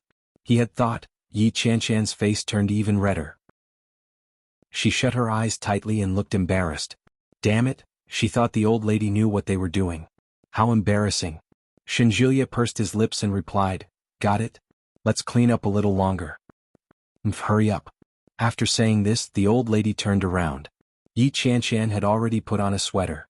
When she looked in the mirror, she realized that her lips were a little swollen. She licked them a few times and rubbed them. She tried to look as natural as possible. "It's time for dinner." Chapter 1888. "I said it's time for dinner. Why are you still lying down? Get up." Yi Chanshan tugged at him. "Grandma seems to be very powerful. I'm a little scared." "What's there to be scared of?" Shinjilia lay on the bed, feeling a little bored. "Wouldn't it be better to spend some alone time in Kingstown? I can't do anything now. It's too cruel." Yi Chanshan didn't know what he was thinking. She looked around and said, "How did Grandma know? Did she put a surveillance camera or something in the room?" Shinjilia laughed and said, "How could that be possible? My grandmother isn't that perverted." "But why did she knock on the door so suddenly? It's a coincidence, a coincidence." Shinjilia got up and looked at Yi Chanshan with a helpless expression. "How can you have such a big imagination? You can magnify everything. I have to give it to you." Yi Chanshan pouted and said, "But this is too much of a coincidence. I think this kind of coincidence is too scary." Of all times to knock on the door, it had to be at such an indescribable time. Of all times to call for dinner, it had to be 10 minutes in advance? Yi Chanshan felt a little uncomfortable thinking about it and said, "Old Shen." "Yes. I don't think it's appropriate for me to stay in your house without an official title." Shinjilia stared at her with amusement in his eyes. At the same time, there was a hint of menace in them. Yi Chanshan felt a little uncomfortable under his stare and said, "I don't think it's appropriate. Why don't I? Grandma is actually a very good person. Now that she's finally relenting, you shouldn't shrink back." Shinjilia sighed softly. "If you shrink back now, it'll only worsen the good signs." But what could she do? She always felt that the old lady was too mysterious. If she let him stay here alone, would he see a ghost in the middle of the night? Or perhaps a ghost would press down on him. That would be terrible. Yi Chanshan was a little hesitant. Shinjilia reached out and pulled her over. He said softly, "All right, don't think about it anymore. It's not a big deal. You're just too nervous." Yi Chanshan didn't believe him. "Is that so?" Shinjilia gave her a look of certainty and said seriously, "Of course it's true. Let's go for dinner." "Can I wear this?" Yi Chanshan was wearing a mint green turtleneck sweater, which looked quite warm. "But if I don't wear a jacket, will I look weird?" Shinjilia didn't mind. "It's our home. It's nothing. Didn't Grandma like you a lot in the beginning? Don't be nervous. Mom and Dad have a good impression of you." "All right," Yi Chanshan replied. She finally relaxed a little. Shinjilia stood up and said, "Later on, if you don't know how to speak properly, don't speak. Whatever the elders ask you, just say it. Do you understand?" "Okay, I'll try my best." Shinjilia was a little worried, but it was almost time. If he didn't go out now, grandmother would have a problem with him. When he went out, the whole family was present. Shin Luo, and seemed to have just returned from a trip. He was still wearing his jacket and it looked a little damp. When she saw Yi Chanshan, she didn't immediately recognize her as the girl who had been holding Shin Manting's cell phone. He smiled and nodded, saying, "Hello." Chapter 1889. However, Shinjilia couldn't help but take another look at Yi Chanshan's face. He was slightly surprised. She looked so much like Yi Yuyu. So that's what Shinjilia likes? Call me big brother. Shinjilia hugged Yi Chanshan from behind and smiled brightly. When Shinluo and saw Shinjilia's expression, he laughed and said in a low voice, "Idiot." "Hey, what do you mean by idiot?" Shinjilia hugged Yi Chanshan and gave him a kick. "My wife is here. Watch your words." Shinluo and reached out to unbutton his coat, took off his coat and hung it up. When he heard what Shinluo and said, he gave him a sidelong glance and snorted. He tugged Yi Chanshan into the kitchen to wash her hands and said, "Let's go." Ignore him. Yi Chanshan didn't want to bother with him at first, especially after she found out about what had happened between him and Shin Manting. She didn't like him at all. Fortunately, she had only seen him a few times. Yi Chanshan had seen Yi Yuyu from afar when they were still husband and wife. Later, after Yi Yuyu had divorced him, Yi Chanshan had met him once or twice. But they didn't interact much. However, Shinluo and Yi Chanshan didn't like the fact that Shin Manting had run away from home. When she saw that Shinluo and was ignoring her, she felt relieved. They washed their hands and went to the table. The Shin family sat together. It's the new year. It's a blessing for our family to be able to gather together and have a meal together. Shin Longyue smiled and looked at his family with a satisfied look. Shin Longyue looked at Yi Chanshan and said, "Chanshan, I don't know what you like to eat, but your aunt prepared a few home-cooked southern dishes for you. She even went to a southern restaurant to learn how to make soup. It took her a few days to learn. Try it." Yi Chanshan was flattered. When she heard that, she instinctively looked at Mrs. Shen. Mrs. Shen looked a little embarrassed and said, "No, I'm just interested. Don't listen to your uncle. But try it, it should taste good." Yi Chanshan was moved. She had thought that the Shen family would not welcome her. She did not expect that Mrs. Shen would do this. Was it really as Shinjilia had said? Was she just too nervous? Mrs. Shen took a bowl of soup and filled it for Yi Chanshan. Yi Chanshan quickly took it from her and said, "Thank you, Auntie." "Chanshan, how do you celebrate the New Year in the South? Is it different from ours?" Shin Longyue asked. Yi Chanshan didn't know how the New Year was celebrated in the capital, but she knew how the New Year was celebrated in her hometown. When she heard that, Yi Chanshan felt a lot more relaxed. She slowly began to talk about the customs of her hometown. She didn't know if Shin Longyue and Mrs. Shen were really interested, or if they were pretending to be focused, but they seemed to be quite serious. Shin Luo and looked at Yi Chanshan and seemed to be thinking about something. Suddenly he nudged Shinjilia and asked, "What's your girlfriend's name?" Shinjilia was a little confused. He looked at Shin Luo and asked, "Didn't you know her before?" Besides, he often talked about Yi Chanshan at home. No matter what, it was impossible that he didn't know her name, right? "I didn't pay attention. I forgot." That's right, this person doesn't care about anything other than what he's interested in. Chapter 1890. Shin Luo and froze and instinctively glanced at Yi Chanshan. So it was her. No wonder she looked so much like Yi Yuyu. Shin Luo and Shinjilia were sitting next to each other, and their voices weren't loud. Yi Chanshan was suddenly stared at and she instinctively looked back.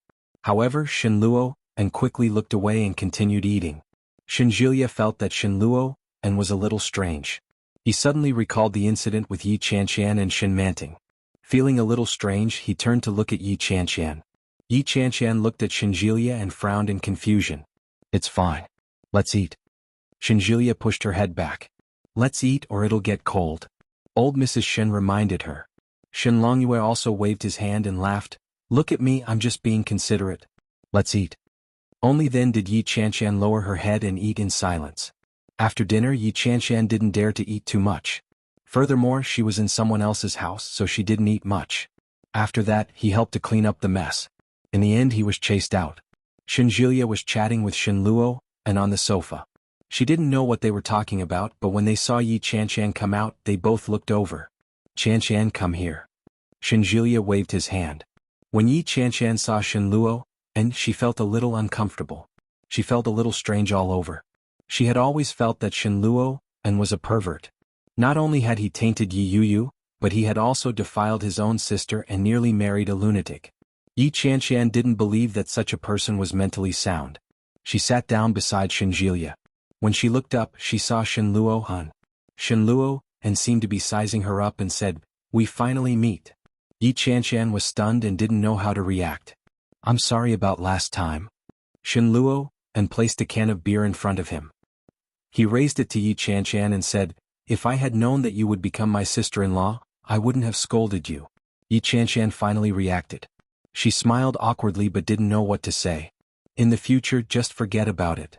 Shen Luo, and motioned for her to drink and drank the rest of the beer in one gulp. Yi Qianshan looked at him and asked, well, have you found Shen Manting yet? Shen Luo, and was drinking. When he heard this, he suddenly felt a lump in his throat. Without making a sound, he drank all the wine. Then he put the can down and said, found it. Is she really pregnant? Yi Qianshan suddenly felt that she was being too unkind when she asked that question. Asking this question at this time was no different from rubbing salt in the wound. So what if she was pregnant? So what if she wasn't? Shen Manting wasn't here, which meant that she wasn't willing to come back with Shen Luo Han. Or perhaps Shen Luo, and had no intention of bringing her back. In any case, it was inappropriate for Yi Qianshan to ask about it. Shen Luo, and laughed and said, yes, I'm pregnant. My belly is quite big and I'm due to give birth in spring. The child is mine. Although Shen Manting had always denied it. But Shen Luo, and knew that the child must be his. Yi Qianshan felt even more embarrassed. She looked at Shen Jielia for help. Shen Jielia immediately understood. He cleared his throat and said, brother, I just remembered that I have something to do. I'll go out with Qianshan for a bit. Chapter 1891. Shen Luo, and appeared to be smiling. However, when Yi Qianshan looked at him, she inexplicably felt that he was rather pitiful. In fact, he did have feelings for Shen Manting. Yi Qianshan smiled at him and said, well, thank you, big brother. Shen Luo, and was older than her. Even if she wasn't with Shen Jielia, it wouldn't be too much for her to call him big brother. When he heard Yi Qianshan shout, he chuckled and nodded his head. Go ahead. Shen Jielia returned to his room to retrieve their jackets before he led Yi Qianshan out. The two walked out of the street and were surrounded by familiar neighbors. Regardless of whether they were young or old, when they saw Shen Jielia, they would nod and greet him. Yi Qianshan could tell that Shen Jielia was quite popular. Old Shen. Shen Jielia looked at her with a puzzled expression and raised his eyebrows slightly. Yi Qianshan thought for a moment and asked, have you seen Shen Manting until now? No. Shen Jielia was very honest. He shrugged his shoulders and said, I don't know how my brother found her, but she refused to come back with my brother. She stayed in the village with a big belly. In a small village? Yeah. In Jiangnan. I heard that he's working as a private tutor or personal assistant. I'm not too sure, but it doesn't seem too difficult. He's just alone and he doesn't seem to have anyone to take care of him. Yi Qianshan nodded. She was pregnant at Lily's wedding, wasn't she? Probably. It's been so long. Shen Jielia stopped in front of a river and looked at its surface. It was hard to tell what he was feeling. He slowly said, I just don't understand. She already knew she was pregnant. Why did she run away? Since you don't like my brother, why don't you abort the child? Yi Qianshan looked at the puzzled expression on Shen Jielia's face. She seemed to have an inkling of what was going on, but she wasn't sure. Leaning against the railing by the river, Yi Qianshan looked out at the river. A painter once told me about this. Huh? Shen Jielia looked at her. Under the hazy night sky, the yellow streetlights shone on Yi Qianshan's face like a painting. Yi Qianshan turned around and looked at Shen Jielia. She slowly said, she said that pregnant women are brainless. They are rational, but they have been brainwashed by the idea of becoming mothers for the first time. They have an inexplicable love and expectation for the little thing in their wombs, who they don't know if it will ever be born. Yi Qianshan looked at Shen Jielia. Shen Jielia raised his eyebrows slightly and nodded. Most of the patients he received were women. Shen Jielia could more or less empathize with her feelings. But he knew Shen Manting very well. He had always thought that Shen Manting was rational and decisive. Could it be that Shen Manting had once kept the child because of her sentiments as a saint? Shen Luo, and seemed to understand, but at the same time he didn't.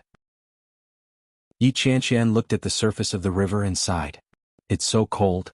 Shen Jielia hugged her from behind and whispered, let's not go home tonight. Shall we sleep outside? Yi Qianshan turned back to look at him in surprise. When she saw his amber eyes, she seemed to have seen through his intentions. Won't Grandma have any objections? Well. Chapter 1892. Think about it based on her normal reaction. Yes. I think so too. Yi Qianshan turned her head and looked at him. Forget it. It's only the first night. The day after tomorrow is New Year's Eve. I don't think it's a good idea. Shinjilia looked a little resentful. He leaned against her and blew hot air on her cheek. He gently nuzzled her and said, "You have to stay at home on New Year's Eve, the first and the second day of the Lunar New Year. You can't spend the night outside." "Forget it. Why do you have to spend the night outside?" Yi Chanshan asked, even though she already knew the answer. Her cheeks were a little red from the cold or from embarrassment. Shinjilia snorted and leaned over to give her a kiss on the cheek. Yi Chanshan was startled. She twisted her body and looked around. Indeed, there were people watching them. "Are you crazy? There are so many people watching." Shinjilia chuckled and pulled her along. "Let's go." "Where to?" "Let's go somewhere fun." Shinjilia turned his head and smiled brightly. Yi Chanshan vaguely felt that it wasn't that simple. The place they were going to wasn't far, but it wasn't close either.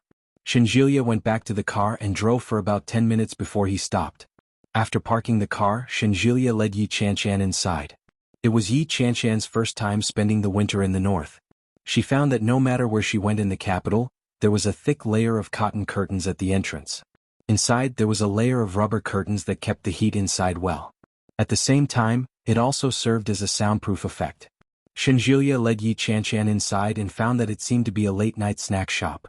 There weren't many people inside, but it looked very lively. When they saw Shinjilia walk in, a group of people looked over. "Old Shin is here. Come, come, come. I was just worried that my luck wasn't that good. Come sit down and take my place." "How can I take your place? I don't want to play anymore." "Old Shin, come, sit here." "Oh, you brought a pretty girl with you. Is she your girlfriend?" There were many people, but it didn't seem chaotic. Everyone looked very clean, but the atmosphere was noisy like a card game. Shinjilia led Yi Chanshan inside. Faced with the stares of the people inside, he put his hand on her neck and said, "Why are you playing cards? Call your sister-in-law." It's really a girlfriend. She's so pretty." "Wow, old Shin, where did you get her?" "Tui, how can you talk about your brother like that? You should be asking him where he picked him up from. He's so lucky." Shinjilia couldn't help but laugh at their words. He scolded them with a smile. "Get lost. She has a good eye for talent. She fell in love with me at first sight. It can't be helped. I'm good looking, unlike you poor losers who only know how to play cards all day." As he spoke, Shinjilia brought over 2 chairs for himself and Yi Chanshan to sit down. Yi Chanshan had never met Shinjilia's friends. He had met his colleagues a few times, but they were just colleagues in Kingstown. It was a completely different concept from friends. There were about 6 or 7 of them. They all looked to be in their 20s or 30s. Their beer bottles were all over the place and some of them had very red cheeks. But looking at them, they all had serious looks on their faces. Indeed, birds of a feather flocked together. Even his brother seemed like a good person. "Hey, you're so arrogant now that you have a girlfriend. Don't think that I won't dare to beat you up just because your girlfriend is here. Ha, stop fooling around. Old Shin, aren't you going to introduce us?" "I'm Shinjilia." Shinjilia patted his chest. "Get lost." Chapter 1893. Yi Chanshan smiled and watched them bicker with each other. "Hey, who's here?" A familiar voice came. Yi Chanshan and Shinjilia turned their heads at the same time and saw a man walking over. He was dressed in black casual clothes and looked quite fashionable. His black hair was short and he looked clean. Yi Chanshan recognized him. "Isn't this Luo Zhan?" "No, that's not right. He has a northern accent. He should be Luo Zhan's twin brother, Luo Ran." Luo Ran came up and looked at Shinjilia with a smile. "Dr. Shin, why didn't you tell us that you were coming?" Shinjilia stood up and punched him. Luo Ran reached out his hand and their fists collided. Then they clasped hands and put their arms around each other's shoulders. Shinjilia bumped into him and teased, "Aren't you going to the bar to pick up girls today?" "Bah, no way," someone shouted and laughed. Someone shouted and laughed out loud. "I was almost pestered by a woman. Where did I get the courage to go to the bar now?" "Ahahaha." Not only him but the people next to him also laughed when they heard it. "Xiayin, shut up." Luo Ran grabbed an empty beer can and threw it at him. Xiayin dodged and laughed even more arrogantly. "You're angry out of shame." Shinjilia was interested and asked curiously, "What's going on?" "There seems to be some hot news." "It's more than hot news. It's..." "Shut up." Luo Ran interrupted him. Another person chimed in, "What a disgrace to the little prince of love." Ahahaha. There was a roar of laughter. Luo Ran was annoyed and shouted, "Are you done?" Shinjilia was shocked and looked sideways. Luo Ran's temper was not bad, even better than Shinjilia's. It was rare for him to speak so loudly like today. So what's going on? Shinjilia was even more curious. Xiaoyin shrugged and said, "The little prince of love won't tell me. The little prince of love is angry. Little prince of love, do you want to drink? Get lost." Luo Ran couldn't bear it anymore. "If you say another word, I'll *CK you." No one knew who laughed first, but the scene that had just quietened down with great difficulty burst into laughter again. When Yi Qianshan saw the defeated look on Luo Ran's face, she could almost imagine how proud Luo Ran was when he was surrounded by them. That was why they were hitting him when he was down. Shinjilia opened a bottle of wine and took a sip. He chuckled and teased, "What goes around comes around. Shut up." Luo Ran turned his head and gently punched him on the shoulder.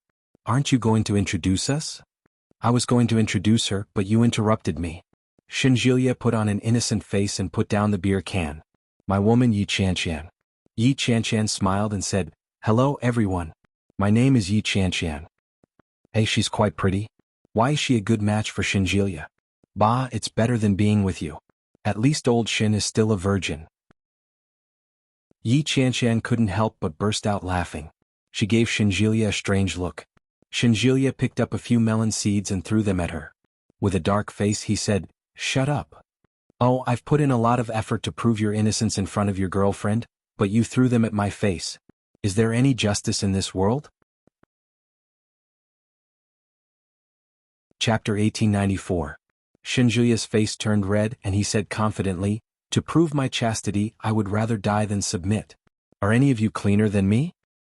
"Well, I'm not as clean as you, but you're a virgin." As soon as Xieyin's voice fell, the group of people burst into laughter again. Seeing the group of people laughing so happily and seeing Shinjuya's slightly red face, Yi Qianshan coughed lightly and said, "Not anymore." The laughter stopped abruptly. Yi Qianshan's face was a little red, and she felt a little embarrassed under the eyes of the people around her. Shinjuya let them laugh because he respected her. Yi Qianshan knew that, but she couldn't stand it anymore when they laughed at him like that. Although she was a little embarrassed at least when she saw their expressions, Yi Qianshan felt a sense of relief. Shinjuya didn't expect Yi Qianshan to say that. He was surprised but at the same time he felt happy. Aha! Shinjuya saw the expressions of the group of people, and he had never felt so happy before. He couldn't help but hug Yi Qianshan and kiss her on the cheek. He said, "I wanted to let these guys be proud, but I didn't expect you to be so honest. How boring." Yi Qianshan really wanted to roll her eyes at him. "Look at how proud you are. If it weren't for me you wouldn't be so happy." However, she still had to give a man face. When she heard that, Yi Qianshan lowered her head shyly and said, "Well, I'll bear with it next time and not expose it." Shinjilia looked even more proud.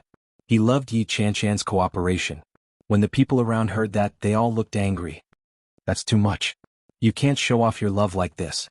If you have the guts, play cards with us." "Old Shin, I didn't expect you to be so cunning. You deliberately brought your girlfriend to show off. I've seen through you." When Luo Ran saw Shinjuya's proud and arrogant face, he couldn't help but laugh. He took a sip of wine and introduced himself. "Hello, sister-in-law. I'm Luo Ran." As he spoke, Luo Ran pointed to a few people next to him and said, "The one with the nasty mouth is Xiaoyin, the one with the reddest face is Lin Bin, the thinnest is Wang Shanin," and, after introducing them one by one, Yi Qianshan realized that they were all college classmates. Most of them were doctors, but there were also a few from other professions. It could be seen that their relationship was very good. However, after spending some time with Shinjilia, he realized that Luo Ran was the closest to him. No matter what Shinjilia said, Luo Ran could keep up with him. Shinjilia could see through Luo Ran's thoughts. There seemed to be an unsurpassable tacit understanding between the two of them. Just a glance was enough to communicate. In the past, it was the same between her and Fang Tong Tong. Since when did everything change? After 3 rounds of drinking, Luo Ran, who had already drunk a little, was forced to drink more by Shinjilia. He was beginning to get drunk. From then on, Shinjilia began to ask Xiaoyin about the story of Luo Ran, the famous prince of love who had lost his footing. Yi Qianshan leaned over curiously, but Xiaoyin deliberately kept her in suspense and asked, "You want to know? Play a few rounds with us?" Shinjilia replied, "Don't talk too much. Be civilized." "Bah, do you want to fight? Fight." Chapter 1895. Huh. Shinjilia knew there must be more to it than meets the eye. Yi Chanshan's interest was piqued when she heard that. Xiaoyin smiled and said, "That's not the point. The point is that the lady boss seems to have been paying attention to our little prince of love for a long time. The reason why she hit it off with Luo Ran last time is probably because she's blind." "She's really blind to fall for Luo Ran," Shinjilia said. Yi Chanshan blinked and said, "I think Luo Ran is quite handsome." "Handsome?" Shinjilia glanced at Yi Chanshan. Yi Chanshan stuck out her tongue and didn't say anything. Xiaoyin chuckled and said, "His looks are impeccable, but the number of women Luo Ran has slept with must be more than the number of men you've met. He goes to all kinds of nightclubs every day to date women. Can you imagine what kind of woman would fall for him?" Yi Chanshan had heard a little about it, but she didn't expect Luo Ran's private life to be so messy. "Ah, that woman has a lot of influence. She's very strict about catching him. Basically, every time Luo Ran goes to a bar, that woman will definitely appear. Then as soon as Luo Ran starts to pick up girls, he'll definitely ruin it. That's really tragic." Shinjilia began to sympathize with him. The little prince of love is going to ruin his reputation. Xiaoyin shrugged, opened a bottle of wine and handed it to Shinjilia. "Come play cards." "Well, I think we should call it a day." Shinjilia got up and stretched. "I have to go back early." Xiaoyin seemed to have expected it. He sneered and said, "I knew you were this kind of person. So there's more to come." Hearing that, Shinjilia immediately sat down. He moved a stool over and asked, "How much do you want to bet?" Yi Chanshan was speechless. Almost everyone was drunk, and the game changed from the original bullfight to Golden Flower and Fight the Landlord. In the end, Xiaoyin lost and said, "I'm not playing anymore. Let's go home and sleep." "Wait, you haven't finished yet." Shinjilia grabbed him. "What else is there to tell us?" Shinjilia was also a little tipsy, but he couldn't forget that incident. Xiaoyin yawned and said, "Actually, it's not that big of a deal. It's just that you know the principle of the little prince of love. We can't have sex more than 3 times. "Ah? How many times did Luo Ran play with her?" "I don't know." Xiaoyin took a sip of wine. "But we've seen it more than 3 times." Yi Chanshan secretly clicked her tongue. How could such a person be a doctor? His background seemed to be strong enough. Or, was his ability strong enough? Such a person needed to be strong in every aspect. After listening to the gossip, Shinjilia looked at Luo Ran, who was lying on a few chairs and sleeping. He said angrily, "You guys take him back later. I'm leaving with my woman." "Alright, get lost." Xiaoyin yawned and waved at Yi Chanshan. "Goodbye, sister-in-law." "Goodbye." Yi Chanshan waved back. When Shinjilia came out of the room, he could barely stand in the cold wind. He felt dizzy and collapsed on top of Yi Chanshan. Yi Chanshan quickly held him up and said, "You're really going all out just to get some gossip. Let's take a taxi back." "But I'm lucky today." "Let's not go back. Let's go there." Chapter 1896. Yi Chanshan was silent. She gritted her teeth and pinched his waist. Shinjilia shrank back, and the weight of his body fell even more toward Yi Chanshan. "You've had so much to drink, yet you're still so frivolous." Yi Chanshan's cheeks were red. "Be careful of sudden death. Give me the car keys." "No, walk over." Shinjilia buried his face in the crook of her neck. His words reeked of alcohol. "I just don't want to ride in the car anymore. I feel like I'll puke to death if I do." Yi Chanshan turned her head away in disgust and said, "Get lost. You stink." "I don't want to take the car," Shinjilia said coquettishly. "Let's go." Yi Chanshan pursed her lips. In the end, she still half-supported him as they walked toward the hotel. After getting a standard room, Yi Chanshan politely declined the waiter's request for help. She helped Shinjilia into the room and finally found the room. She opened the door and threw him onto the bed. Shinjilia was thrown to the ground and he almost vomited. He opened his eyes and looked at Yi Chanshan. His vision blurred. With a look of disgust on her face, Yi Chanshan stepped forward to help Shinjilia take off his coat. She then went to boil a pot of water for him. There was fruit juice in the fridge. He took out the sour plum juice and warmed it in the kettle. When Shinjilia was helped up to drink the sour plum juice, he was a little confused and asked, "Isn't this sour plum juice?" "Yeah." "Sour plum soup to cure the hangover?" "I don't know, but I know that sour plum soup can stop vomiting." Yi Chanshan helped him up and poured the plum soup into his mouth. Shinjilia couldn't drink anymore and turned his head away. "My stomach is full of water." Can't you feel sorry for me? Yi Chanshan gritted her teeth and smacked him in the stomach. Shinjulia wailed and looked at Yi Chanshan pitifully. Serves you right. I need to go to the bathroom, Shinjulia whispered. No matter how Yi Chanshan heard it, this guy sounded like he was acting coquettishly. Go by yourself. What if you fall? So what if you fell? Why did you drink so much? Although she said that, Yi Chanshan still supported him and walked step by step to the bathroom. After urinating, Yi Chanshan touched his neck and realized that there was a thin layer of sweat on it. She unhappily took off his sweater and scolded, You don't know how to say it when it's hot. You might as well die from the heat. Hot. You're only telling me now? I've already taken it off. Shinjulia opened his eyes in a daze. He looked at Yi Chanshan and said, Of course not. You lied to me. Yi Chanshan was speechless. Ignoring him, Yi Chanshan took off her coat and sweater and went to take a shower. When he came out of the shower, Shinjulia was sprawled on the bed, wearing only a thin layer of clothing. His cheeks were flushed and his breathing was even. He had fallen asleep. Yi Chanshan straightened his legs. When she finally managed to get him to lie down properly, Shinjulia turned around and slapped her to the ground. Yi Chanshan was startled and turned to look at him. She didn't know if Shinjulia was conscious or not, but he tugged on her leg.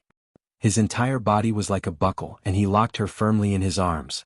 Yi Chanshan felt a little chilly and pushed him away. The blanket is under you. Get up. Shinjulia nudged her. The smell of alcohol was strong. Yi Chanshan looked away in disgust and struggled with all her might. Not only did she fail to break free, but she was also pinned down by Shinjulia. Then the smell of alcohol was forced into his mouth. Yi Chanshan frowned and looked away.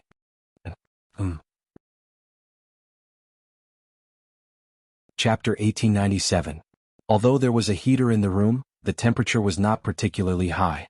Shinjulia's kiss sent chills down her spine. However, he couldn't break free even if he wanted to.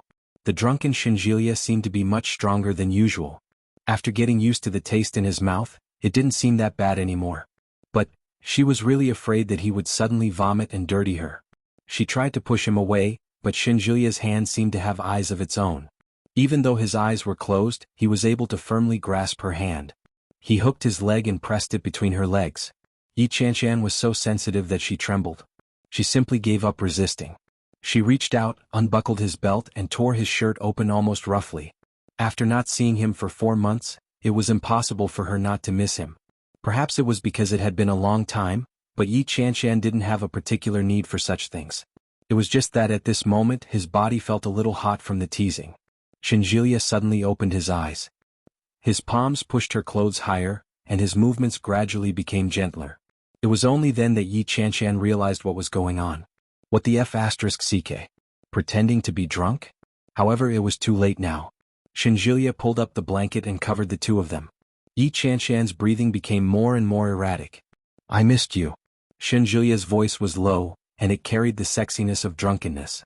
Yi Chanshan opened her eyes and saw him crawling on top of her. She looked loyal and adorable. She couldn't help but raise her head to kiss him, but Shinjulia kissed her back forcefully. The night was long, but the night was short. Perhaps it was because of the alcohol, but Shinjulia was exceptionally rough this time. Yi Chanshan almost punched him and shouted, Slow down. Shinjulia chuckled and said slowly, Don't worry. It won't be too soon. Yi Chanshan replied, Yeah? Bastard. Yi Chanshan didn't know what time it was when it ended. She drifted off to sleep only to be woken up again in a daze. Yi Chanshan was shocked. She snapped out of it and exclaimed, What are you doing? He wanted to close his legs, but they were immediately pried open. Don't move. Enjoy it. When he slept, he didn't draw the curtains. When he woke up, the sky was already bright. Yi Chanshan felt that she might fall apart from the torment, but her eyes were blinded by the bright sky. She got up and drew the curtains before climbing back into bed to continue sleeping. However, as soon as he climbed up, he was hugged tightly. Yi Chanshan stiffened and warned, If you mess with me again, I'll kill you. Shinjulia chuckled and said, I'm done. I'm going to sleep. Yi Chanshan was infuriated by his laughter. She pushed and kicked him, but that wasn't enough. She bit down on his neck. Shinjulia screamed, I am murder? Yi Chanshan didn't exert much force. When she heard him scream so miserably, she immediately let go. Bah, bah. Shinjulia hugged her tighter and whispered, Aren't we going to sleep? Yi Qianshan kicked him and yelled, Do you have a death wish? Shenjilia chuckled. He held her in his arms as he closed his eyes and whispered, I want a child. Yi Qianshan closed her eyes and opened them again. Chapter 1898. Shenjilia's voice was very low, and he sounded very sleepy. Shenjilia's eyes were half closed and his breathing was even. She turned her body slightly and hugged his head. She whispered, Actually, it's not that important whether we get married or not. It's just a certificate. It's no big deal. Shenjilia didn't open his eyes. He silently moved closer and hugged Yi Qianshan tighter. Yi Qianshan continued, Although we're not married yet, what's the difference between us and those who are married? Yes. There's no difference. We'll still be together. We'll still eat and sleep. We'll do whatever married people can do. Getting married isn't just for the sake of making love. Shenjilia raised his head. His straightforwardness made Yi Qianshan blush. I can also give birth to your child legitimately and let you call my parents mom and dad. Your father and I can call each other father and son. I can also make your home my home and my home your home. From then on, you and I will recognize each other and the law will bind us together. When that time comes, we will never be able to separate. Shenjilia's long speech made Yi Qianshan burst out laughing. She reached out to caress his face and asked, Are you afraid that I'll run away with someone else? I'm afraid. Don't worry. Yi Qianshan kissed him on the lips. Other than death, nothing can separate us. As he spoke, he raised his left hand. On it was a sparkling diamond ring. We're already married, it's just a formality. Shenjilia pressed her hand down and held her in place. In a low voice he said, That's exactly what I want. Yi Qianshan was speechless. Actually, she really wanted it. Oh, I'm so sleepy. Yi Qianshan changed the topic. I'll take a nap. Yes. Shenjilia calmed down. He hugged her and closed his eyes. She slept all the way until noon. When she woke up, Shenjilia was in the bathroom taking a shower. Yi Qianshan yawned and picked up her clothes. By the time he finished showering and blow-drying his hair, it was already past 2 in the afternoon. After checking out of the room, Yi Qianshan felt a little guilty at the thought of going back. How about we don't go back? They pretended that they hadn't just woken up and had been out for the whole day. Shenjilia could tell what she was thinking at first glance. He chuckled and said, Let's go eat first. All right. Yi Qianshan replied, but she felt like she was floating as she walked. As she supported Shenjilia, Yi Qianshan was slightly annoyed and said, There won't be a next time. If this kind of perverted torture happened again, she might really fall apart. Shenjilia pretended not to hear her. He pulled her into his arms and returned to the spot where he had parked the day before. The two of them found a place to eat and Shenjilia took Yi Qianshan out to play. Considering that Yi Qianshan's legs weren't working well the night before, Yi Qianshan took her to play some activities that weren't physically taxing and didn't require her to walk. During that time Mrs. Shen called him several times, but Shenjilia brushed it off vaguely. When he got home, it was already past 8 o'clock in the evening. Mrs. Shen and Shen Longyue were sitting on the sofa watching TV. When they saw them, the couple looked at each other but didn't say anything. They pretended not to see them. Yi Qianshan felt extremely awkward and greeted them. Hello, uncle. Hello, auntie. You're back. Do you want to eat? Nanny, he came up to them and asked. I left some food for you. Shall I heat it up for you? Chapter 1899. Okay, let's heat it up. We haven't eaten yet. It had been a while since he had eaten in the afternoon. When Nanny he heard that, she turned and went into the kitchen. Shenjilia led Yi Qianshan to the sofa and sat down. Mrs. Shen glanced at Shenjilia and said, Your brother went to look for Manting. Shenjilia was surprised. When did you go there? This afternoon. I heard that Manting isn't in good health. It's the new year, so she abandoned her home and went to look for that woman. The old lady's unhappy words were heard, and it sounded like she was very angry. When Yi Qianshan heard the old lady's voice, she subconsciously turned her head to look. Old Mrs. Shen was in her pajamas. She glanced at Yi Qianshan and said, You're finally back. I thought you were going to kidnap my grandson. Yi Qianshan felt a little awkward. She looked at the old lady and greeted, Hello, Grandma. Shenjilia wasn't happy to hear that. He interjected, If anyone is going to kidnap someone, it should be me. How can a grown man like me be kidnapped? Old Mrs. Shen sat down and said, Jilia, don't go out all day. It's the new year. Stay at home. I'm just going out to play. I'll bring Chanshan to meet my brother. Everyone says that Chanshan is very pretty. Beauty can be used to make a living. Old Mrs. Shun glanced at Yi Chanshan. It's not enough to be pretty. You have to be virtuous. My wife is very virtuous. She knows how to do housework and cook. She's very good at it, Shinjilia said proudly. She felt a little guilty. In reality, when they lived together, Shinjilia was the one who did the work. Old Mrs. Shun didn't know that. She believed him without a doubt and said, as long as you like it. Of course I like it very much. Jilia, it's time to eat, Nanny, he called out. Alright, let's go eat. Shinjilia pulled Yi Chanshan up, and the two of them sat at the table together. The food was delicious. Yi Chanshan held her chopsticks and glanced at Shinjilia. Shinjilia looked at her at the same time. They stared at each other for a while before they both burst out laughing. Yi Chanshan lowered her head silently. Her heart felt like it was filled with honey. As long as you like it. Of course I love it. Connecticut. The weather was cold, but the Lee family's old residence was very lively. There were doctors in civilian clothes coming and going, and everyone in the Lee family was smiling. Northbound. Northbound. A woman's scream came from inside the room. Outside, Li Beixing was as anxious as an ant on a hot pan. He paced left and right, and when he heard his wife's screams inside, he became even more anxious and sweaty. Mom, I want to go inside. Qin Shuhua held her son's hand outside. Smiling helplessly and happily, she said, No, no, women are giving birth. Men are not allowed in. Li Beixing was about to go crazy. He shouted, My wife is giving birth inside, not someone else's wife. Why can't I go in? No. Qin Shuhua was very insistent. She pulled Li Beixing away and said, If a man goes in, it's not good for the pregnant woman. How can there be so many feudal superstitions? I don't believe it. Chapter 1900. Li Xiqing glanced at Li Beixing and said, Why are you so agitated? Your wife is worried about you in there. When Li Beixing heard this, he was exasperated. He gritted his teeth and said, It's easy for you to say that. It's not like your wife is giving birth. Of course you're not anxious. Let's see how your wife looks when she gives birth. Li Xiqing shrugged and said, It's not like my wife hasn't given birth before. She even gave birth to 2. Now that she's only giving birth to 1, it will definitely be easier than the first time.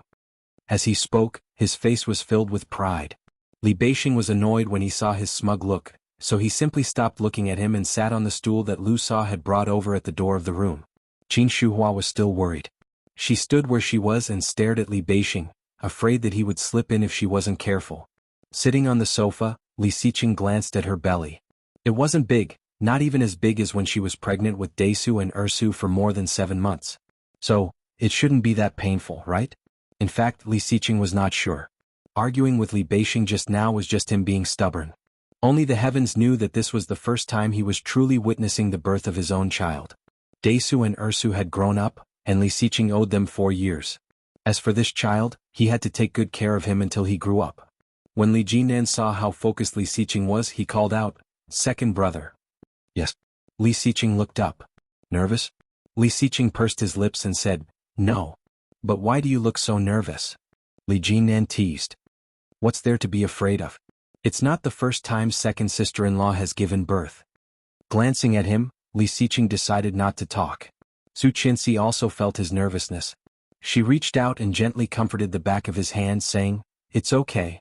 Giving birth is actually not very painful. After all, Su Qinxi had a difficult delivery last time. After the natural birth failed, anesthetics were applied and the child was cut out. It was very painful, but she could not remember exactly how painful it was. *CK. Li Beixing suddenly shouted, What kind of stupid rule is this? You can't go to the hospital during the new year, and you can't go to the hospital when you're giving birth. What's the point of having a hospital then? Both Qin Shuhua and Lu Sa laughed at his words. Lu Sa said, Young people just can't keep their cool. Young mistress is doing fine now. The doctors have prepared all the equipment. When we gave birth, it was really miserable. We couldn't go to the hospital all year round, and the equipment wasn't as advanced as it is now. Think about how much we suffered. That's right. When your mother gave birth, she hired a midwife at home. Qin Shuhua was a bit angry, but she was also looking forward to it. She said, I don't know if Manyu's child is a boy or a girl. It would be great if it's a girl. In your dreams. Old Master Li slowly walked out of the room with the help of his walking stick. It has always been difficult for the Li family to have a daughter. It's not like you don't know that. It had always been like this. In Li Xiqing's generation, Li Weiya was the only woman in the Li family.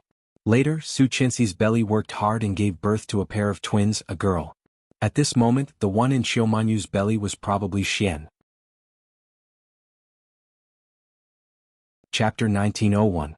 Old Master Li's words made everyone laugh. Yu came up and helped Old Master Li to sit on the sofa. Old Master Li snorted and said, "What are you laughing at? Am I right?" Old Master Li's back was hunched and his silver hair was loose. The wrinkles and age spots on his face were obvious. He slowly walked to the sofa and said, "In the past there were midwives who worked on their own. Now, when people want to deliver a baby, they have to go to a hospital to hire a midwife. Oh no, the name is much more elegant now. People call them obstetricians and gynecologists." "Grandpa, have some tea." Su Qianxi handed a cup of tea to Old Master Li and couldn't help but laugh. The doctor is still inside. He won't be happy if he hears this. How can he not be happy? Old Master Li took the tea. He can earn extra money during the new year. He must be very happy. But Qian, why didn't the children come? The children are at home. Desa brought his friend over for the new year. Nanny Rong has nothing to do at home this year, so I asked her to take care of the children for me. We will go back to our hometown for the new year tomorrow. Su Qianxi sat next to Li Xiqing and spoke of the children with a gentle smile on her face. Old Master Li heard that and nodded. "That's great.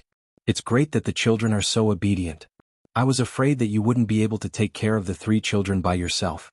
But is Desu's friend the little guy who came from the capital last time?" "Yes, his name is Chu." "Well, his full name is Yu Chulin, right? It sounds quite nice." Old Master Li nodded. Qian's child, whether it's a boy or a girl, has been named Li Moyun. "Grandpa, what about me?" Li Jinan leaned over. "This is my first child. Grandpa, please help me name him." I'll help you. What should he be called?" "I don't know." Li Jinan had left the name for Old Master Li, so he didn't even think about it. "I've already named the eldest. If it's a boy, he'll be called Li Yuanhang. If it's a girl, she'll be called Li Qinhuan." "Sounds good." Li Jinan quickly flattered. "What about mine?" With a look of disgust, Old Master Li reached out and pushed his face, saying, "Don't worry about it. I'll think about it slowly." Li Xiqing smiled and said, "Grandpa, I bought some bacon for you. I'll ask Mom to make some for you later." "I don't have any teeth. I can't eat any more." Old Master Li snorted and turned his head away. "Why don't you get me something soft to eat? It's specially processed so it's not hard." Su Qianxi interrupted, "I've tasted it. It's very soft and melted in my mouth, but it still tastes very good." "What's the point of that?" The old man sighed. I'm old. Being able to live to this age is already a blessing. What else can I hope for? I have a house full of grandchildren and everything else is perfect." "Wow!" The loud cry of a baby drew the attention of everyone in the room. Li Beixing was like a spring that had been released. He jumped up, laughed loudly and said, "I've given birth." As he spoke, he wanted to go in. "Don't let him in. I'll wash the baby." Of course, Qin Shuhua knew. While she was excited, she pressed down on her son and asked, "Is it a boy or a girl?" Chapter 1902. The doctor's voice made Li Beixing's heart, which had been on tenterhooks for a long time, relax. When Qin Shuhua saw her eldest son like this, she sighed and said, "Our Beixing is a father now. Time really flies." "How is it fast?"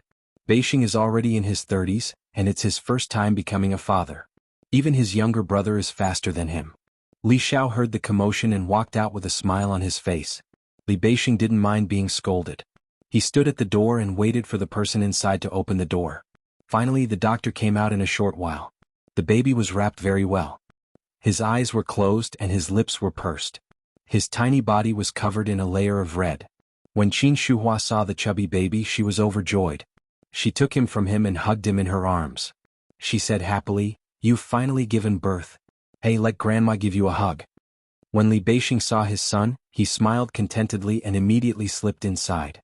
When everyone saw Li Beixing's actions, they couldn't help but laugh. Qiumanyu was exhausted inside.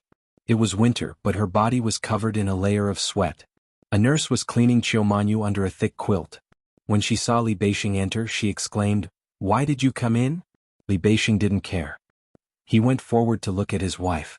Qiumanyu's usually pretty face was pale. Li Beixing's heart ached as he said, "It's been hard on you." Qiumanyu opened her eyes and groaned weakly.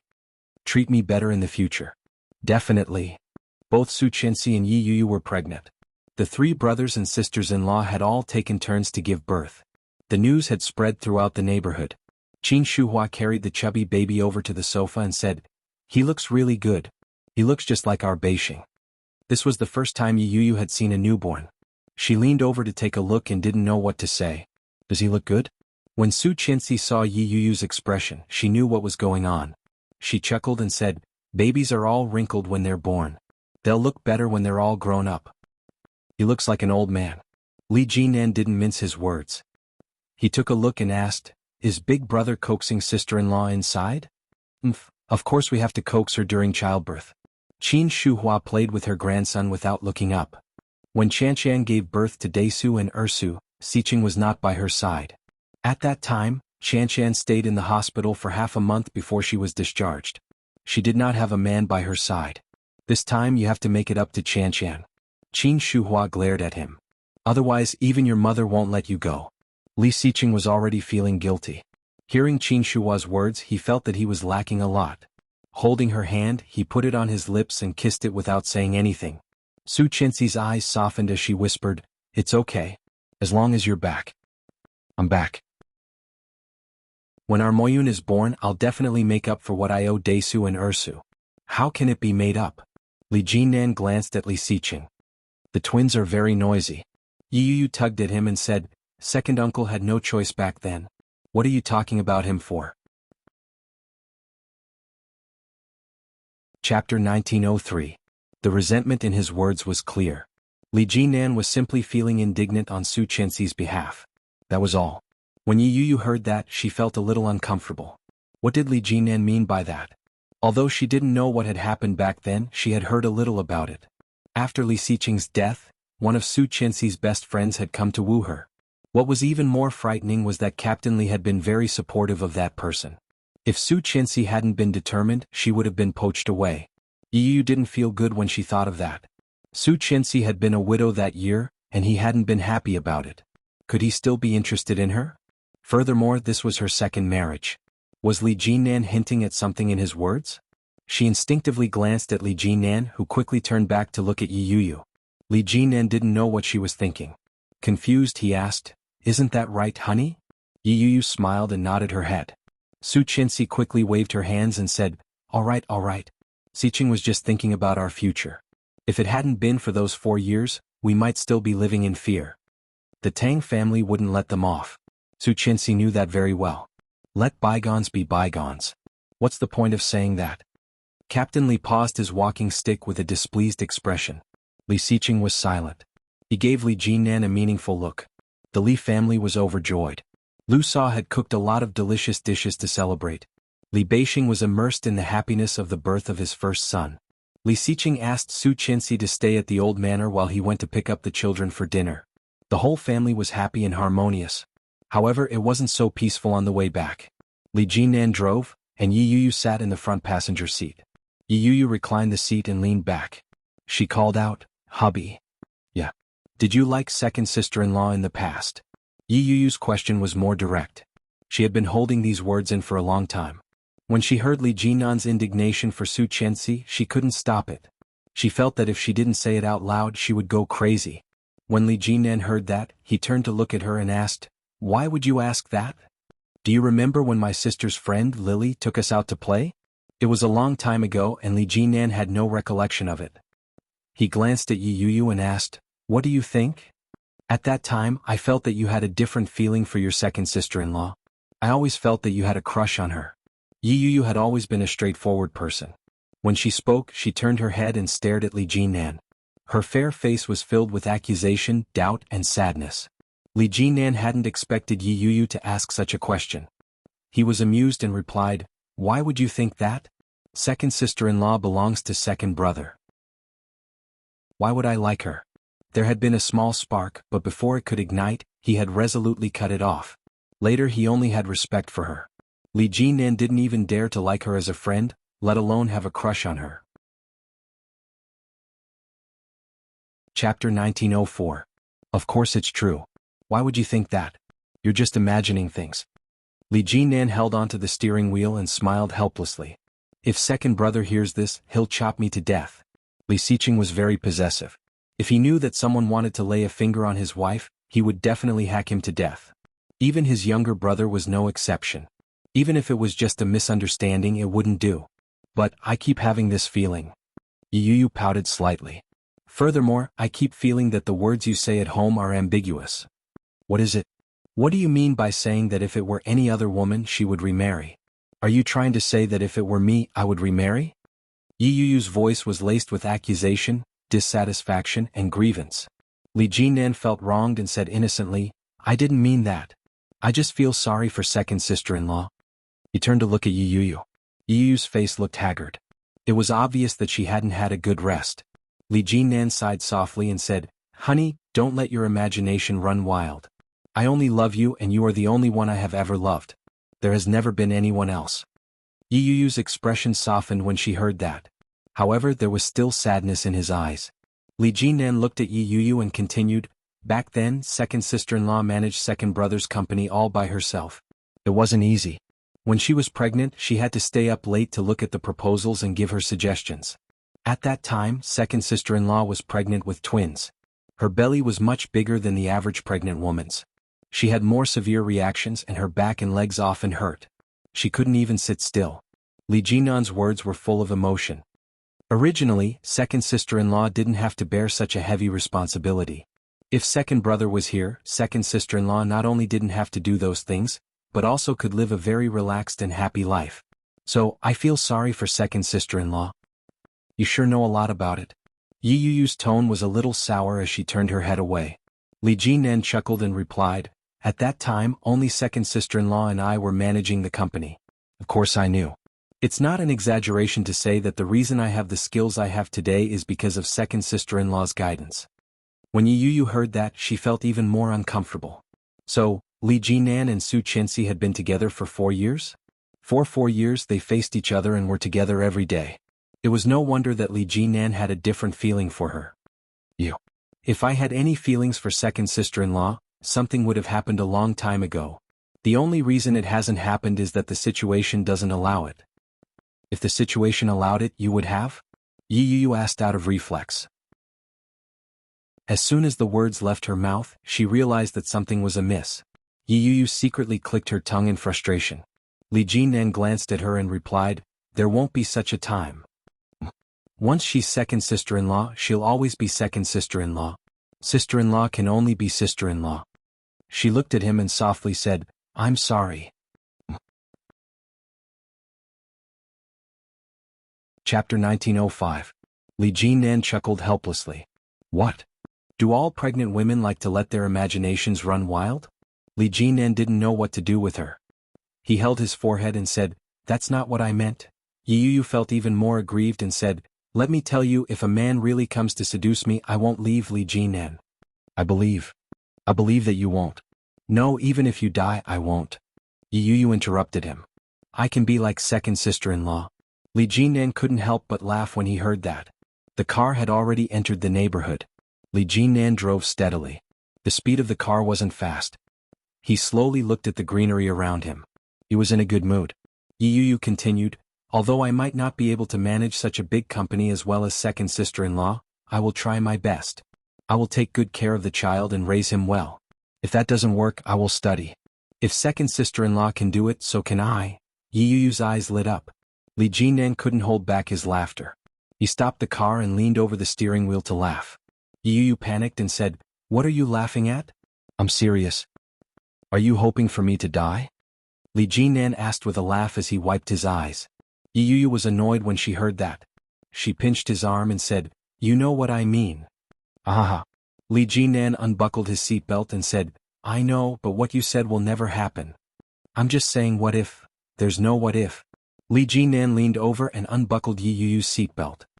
He gently said, We can still love for a long time. His low voice was magnetic and flirtatious. Yuyu's heart skipped a beat at that moment. She found herself looking into Li Jinan's deep, dark eyes. She fell. It was out of control. Li Jinan cupped her face with his large hands and kissed her gently. It was a light and gentle kiss. Yu pursed her lips. Li Jinan quickly got out of the car and opened the door for her. He helped her out. Li Jinan looked at her belly. He was filled with the joy and excitement of being a father for the first time. Do you think our child will be a boy or a girl? Yu asked. Maybe a girl. It's probably a boy. Grandpa said it's impossible for it to be a girl. I like girls. It must be a girl. 321. The tender voice was like a sweet and sticky cotton candy. Li Jianhua turned around abruptly, but there was nothing behind her. A naughty smile appeared on his young face as he said, "Brothers, I'm here to look for you." However, there was still no movement in the empty living room. Li Jianhua was wearing a pink princess dress and a pink bow hairpin in her hair. Her round face was like a jade sculpture, and her big black grape-like eyes were rolling around. She tiptoed as she said, Brother Chu, Brother Mosen, where are you? Can you cough or sneeze?" No one answered. "I won't find you." Still no one answered. With a crafty look on his face, he shouted into the air, "Aya, little Sue. You came at the right time. Come and help me find my brother." No, Ursa can't cheat. Chapter 1906. Li Jianhua ran behind the curtains in the living room. Her crisp laughter was very eye-catching in the living room. She lifted the curtains but didn't see anyone. Li Jianhua was a little unhappy. She walked all the way and shouted, "Brother Mosen, you little liar. Where are you? Ursa can't find you." However, no one answered. Li Jianhua walked forward a little discouraged. She turned left and right and finally went into the kitchen. The kitchen was clean and tidy. Li Jianhua walked in and shouted, "Brother Chu, Brother Mosen, brother, where are you?" As she shouted, she yawned. She opened the fridge and tiptoed to get herself a bottle of milk. She removed the straw and inserted it into the bottle. Then she started drinking. Li Jianhua sat on the sofa and felt deeply defeated. While drinking, Li Jianhua suddenly thought of a place. She took a step and went behind the stairs. Behind the stairs was a small storage room, in which there were a few toys that the children usually played with. Every time she played hide-and-seek, she wouldn't look for this place. Of course, she didn't find anyone. Li Jianhua felt that she was very quick-witted. She shouted proudly, "I know where you are." Her short legs moved and she was already in front of the cubicle by the stairs. Li Jianhua twisted the door and walked in. However, the lights inside were on, but there was no one. Li Jianhua looked at the room full of toys and felt even more defeated. She could only close the door and then sighed. However, she suddenly thought of something and turned to open the door again. She looked behind the door. Indeed, a tall figure was behind the door. Li Jianhua was happy and was about to cheer when Yu Chulin immediately put his hand to his mouth and said, "Shu." Seeing him like this, Li Jianhua felt that it was a little fun to be mysterious. She also put a finger to her mouth and said, "Shu." Yu Chulin was older than them, so he was naturally taller than them. Seeing Li Jianhua's short body, Yu Chulin looked down and said, "Come in." Li Jianhua blinked her eyes, which were as big as black grapes, and stared at Yu Chulin. Yu Chulin was very fair. It was not as fair as Li Mosen's natural white complexion. Instead, it was the healthy skin of an Asian. She had a high nose bridge, red lips, and beautiful eyes. When Li Jianhua first saw Yu Chulin, she felt that he was very good-looking. When Li Jianhua heard him calling for her, she sneaked in mysteriously and asked, "Brother Chu, what are you doing here?" Yu Chulin took out an assembled tank that could fire a cannon with a press of a button. But now, the entire toy was in a mess and it looked like it was broken. "Brother Chu, this is Brother Mosen's favorite toy. If you break it, Brother Mosen will be angry." Li Jianhua's eyes widened as she stared at the toy. There was a stern warning on her face, but at the same time there was worry. "What should we do? Brother Mosen will be sad if he sees this." On Yu Chulin's fair face, his rosy lips were tightly pursed. There was an apologetic look on his childish face as he said, "I accidentally touched it just now and fell. I'll fix it." Chapter 1907. Help. Yu Chulin wanted to laugh. In the past, he had only heard Li Jianxian talk about his sister. According to his good friend Li Jianxian, his sister only had 3 characteristics: stupid, silly, and silly. Yu Chulin had naively thought that Li Jianxian was just joking. He didn't expect that after a few days of interaction, she was indeed quite silly. However, it wasn't to the extent that Li Jianxian had described. Yu Chulin had never liked to play with girls since he was young. However, when he heard Li Jianhua's suggestion, he pursed his lips and nodded. "Don't talk. Just sit and watch. Does Brother Chu really know how to repair it? Li Jianyue found it a little unbelievable. I heard that the assembly of this tank is very complicated. Even when my father brought it back, it took him many minutes to assemble it. How many minutes is that? How many minutes? Li Jianyue couldn't tell. When she heard the question, she blushed and said, just many minutes. Yu Chulin laughed and sat down cross-legged again. Li Jianyue blinked her eyes at the way he was concentrating on his task. Brother Chu, your eyelashes are so long. Chu was indifferent. He stared at the thing in his hand and frowned slightly. Brother Chu, I've caught you. You'll be the ghost next. Okay. Wait for me, Yu Chulin replied. He seemed a little troubled. Brother Chu, how did you know to hide here? Did my brother teach you that? Li Jianyue felt that it was very smart to think of hiding here. What was even more smart was that she actually thought of such a place to hide. She felt that she was even smarter. Yu Chulin responded calmly and stared at the tank in his hand. I knew it. Brother Chu, isn't my brother amazing? The adults say that my brother's grades are excellent. They say that my brother is very smart and can skip a grade next year. Li Jianyue rested her chin on her hand as she watched Yu Chulin's busy hands. She pouted and said, if only I could be as good as my brothers. I want the adults to praise me too. Brother Chu, do you feel happy when you're praised by the adults? Yu Chulin was speechless. Yu Chulin furrowed his eyebrows and looked up at her. When Li Jianyue saw that he was finally looking at her, she giggled and said, Brother Chu, were you dumb in the past too? Did you only become smart later on? No. I don't believe it. Li Jianyue pouted. Granny Rong said that every child has to learn. I'm very smart.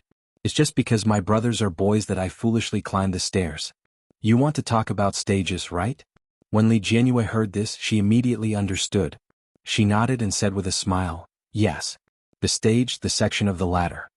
Yu Chulin, Brother Chu, you haven't answered me yet. Do you feel happy when you're praised by the adults? I'm used to it. I don't feel anything. Yu Chulin's answer was simple and clear. Li Jianyue pouted. Brother said the same thing. Only Brother Mosen would tell me the truth. What did Mosen tell you? He said he was happy. He was as happy as when Ursu was praised. Li Jianyue smiled.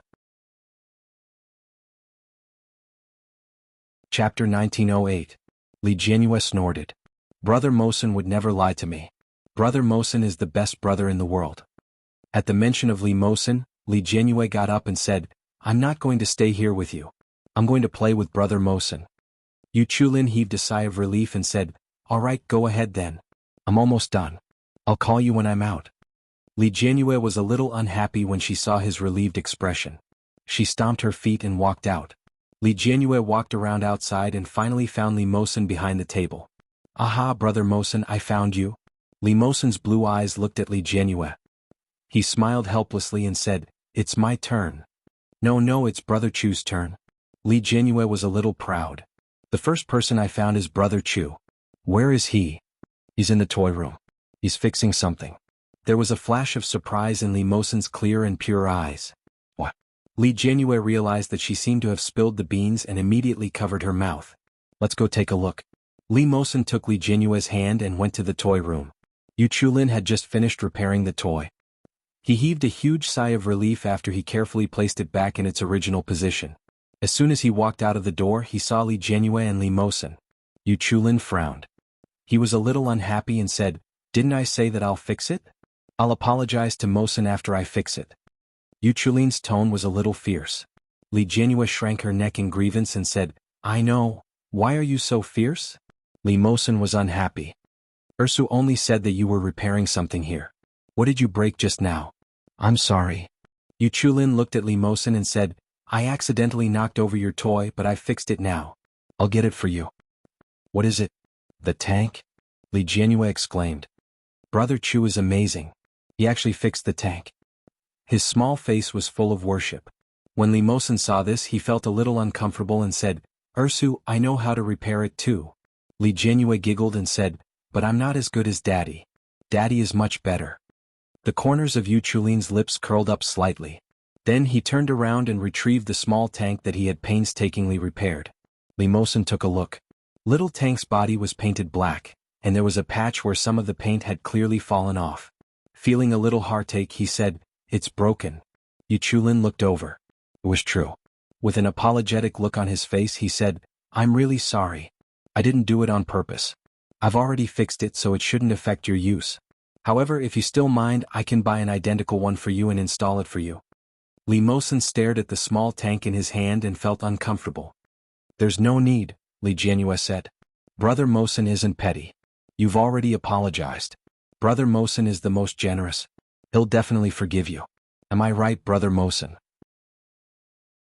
Li Jianhua looked as if she had seen through everything. There was pride on her small face. Li Mosen nodded. "Yes, it's all right." Yu Chulin smiled gently and said, "Thank you, Mosen." The two boys looked at each other with a faint smile on their faces. Chapter 1909. A Sleepless Night. Yi Chanshan slept in the guest room and felt her body aching. The intensity from last night had not completely dissipated today. Tomorrow was New Year's Eve. As the new year approached, Yi Chanshan felt nervous. Her heart was beating so fast that she couldn't fall asleep no matter how hard she tossed and turned. Suddenly, the phone on the bedside table vibrated. It was a WeChat message. "Shinjilia, are you asleep?" Yi Chanshan glanced at the time. It was already past 1 in the morning. Picking it up, he let out a long sigh and replied, "No. Shinjilia, I'm coming for you." Yi Chanshan's heart skipped a beat. She felt that something was wrong. Just as she was about to text Shinjilia not to come, she heard a knock on the door. When Yi Chanshan heard the knock on the door, a look of reluctance crossed her face. Shinjilia lay on the bed, pretending to be a corpse. Very quickly he began to knock again. Resigned to her fate, Yi Chanshan stood up and opened the door. Shinjilia was only wearing a set of long-sleeved pajamas. When he saw Yi Chanshan he smiled brightly. He walked up and put his arm around Yi Chanshan's waist. "I can't sleep," he said. Yi Chanshan was shocked and instinctively looked behind Shinjilia. Behind him there was nothing. She breathed a sigh of relief. That's right, it's already past 1 o'clock in the morning, how could there still be anyone around? She closed the door and turned around. Before she could take a good look at Shinjilia, he had already picked her up. He turned around and pressed her down onto the bed. Yi Chanshan exclaimed. Shinjilia pressed her down and whispered, "I'll sleep with you." Yi Chanshan struggled for a moment and said, "This bed is so small. It'll be too cramped for 2 people. Why don't you come to my place?" Shinjilia got up and gazed at her with his amber eyes. "Let's go. Let's sleep together. It'll be easier to sleep." "No." Yi Chanshan objected. "It wouldn't be good if Grandma saw it. She might even be criticized." She didn't want it. Shinjilia laid on top of her like a corpse and said, "Let's sleep like this then. It'll save space to sleep on top of each other." With a look of disdain, Yi Chanshan said, "Go away. Don't you know how heavy you are?" Shinjilia chuckled. He hugged her and narrowed his eyes as he said, "Chanshan. What are you doing?" Yi Chanshan looked over with rapt attention. Shinjilia snuggled up to her and whispered, "What should I do?" "I want you." Yi Chanshan blushed and said, "Are you crazy? This is your house." Shinjilia didn't care. He reached out and caressed her body, which was only wearing a thin nightgown. Yi Chanshan pressed his hand down and said, "If you continue to do this, I'll get angry." Shinjilia didn't act rashly. He lay down flat and said, "I can't sleep. I slept too long during the day." "Well, it's New Year's Eve tomorrow." Yi Chanshan turned to look at him and Shinjilia turned to look at her as well. When their eyes met, Yi Chanshan felt an indescribable sense of satisfaction in her heart. Shinjilia chuckled and said, "There's an event tomorrow. Someone will be coming to look for Grandma. They're all elders, so don't be nervous. Just go through it with a calm heart." "Why are you looking for Grandma?" "I don't know. They come every year." "Aren't guests usually on the second day of the new year? Isn't that a little too early?" Yi Chanshan found it a little strange. Wasn't New Year's Eve usually a day for family reunions? This old lady was really different from ordinary people. Chapter 1910. Will Grandma's friend be as difficult to deal with as Grandma? Don't worry. Shinjilia laughed and looked at Yi Chanshan. He seemed to be comforting her, but at the same time, he gloated and said, "They won't be more difficult to deal with than our old lady." When Yi Chanshan heard that, she didn't know whether to laugh or cry. She sighed and said, "It's so difficult." Shinjilia looked up at her. "I have a feeling that God doesn't like me, and that's why he wants to torture me like this." "Don't think that way." Shinjilia looked up at Yi Chanshan and said seriously, "What if God thinks you're easy to bully?" Yi Chanshan glared at him and extended her leg to give him a kick. Shinjilia laughed and hugged her. "Let's go to sleep. I'm sleepy. Go back to your place. It'll be ugly if your parents see you." "Not good. What are you afraid of?" Shinjilia snuggled into her arms and said, "You've already come home with me for the new year. The elders already know what it means. They won't be bothered by it." Although that was what she said, Yi Chanshan still felt a little strange. Looking at Shinjilia, Yi Chanshan subconsciously turned her head and looked around the room. Could it be that there were surveillance cameras? Otherwise, why would old Mrs. Shin knock on their door at such a coincidental time? Shinjilia glanced at her and reached out to turn her face back. He said, "Don't let your imagination run wild. Grandma wouldn't do anything perverted." Yi Chanshan blushed and pushed him away. "I didn't even say anything. How did you know what I was thinking?" "Oomph. Don't I know you?" This woman was sensitive and prone to overthinking things. "You're just like a child. I only imagine all kinds of imaginary things after something happens when I'm young. You're so old yet you still can't stop. You're the old one." Yi Chanshan spat. "How am I old?" Shinjilia was silent for a moment. He looked at the mound on Yi Chanshan's chest and said, "You're not big." Yi Chanshan was even more annoyed. She pinched his waist and pushed him away. "Get lost." Shinjilia almost fell off the bed. He hurriedly pulled her back. Yi Chanshan fell into his arms as soon as he pulled her along. Shinjilia reached out with his perverted hand and said, "Big, big, big." Yi Chanshan smacked him. She was both embarrassed and annoyed. "You're going to die. Get lost." Shinjilia pinned her down and said in a low voice, "If you want to get lost, then get lost. Have I ever been afraid of you? Hey, what are you doing? Take off your clothes and scram." Oh, New Year's Eve. The capital couldn't be compared to Yun Town. When Yi Chanshan woke up, she saw the woman from the Shen family making dumplings. Yi Chanshan was completely clueless about such manual labor, but she still went to wash her hands. After disinfecting them, she went forward to join in the fun. He liked Yi Chanshan very much, so she patiently guided Yi Chanshan on how to wrap it. Yi Chanshan looked at it attentively and wrapped a few bags. Although it didn't look good, at least it didn't leak out. Ding dong, the doorbell rang. Yi Chanshan subconsciously thought, it must be the old lady's friends. Sure enough, after Shinjilia went to open the door, the people who came in were all old men and old ladies. You're tuning in to the Han Li's Wuxia Chronicles YouTube channel. We're so grateful for your support, and don't forget to subscribe to join us on this incredible journey through captivating stories. Your generosity through donations truly makes a world of difference, as it's the primary source of revenue that allows me to expand and enhance this channel for you. Thank you from the bottom of my heart for being a part of this adventure.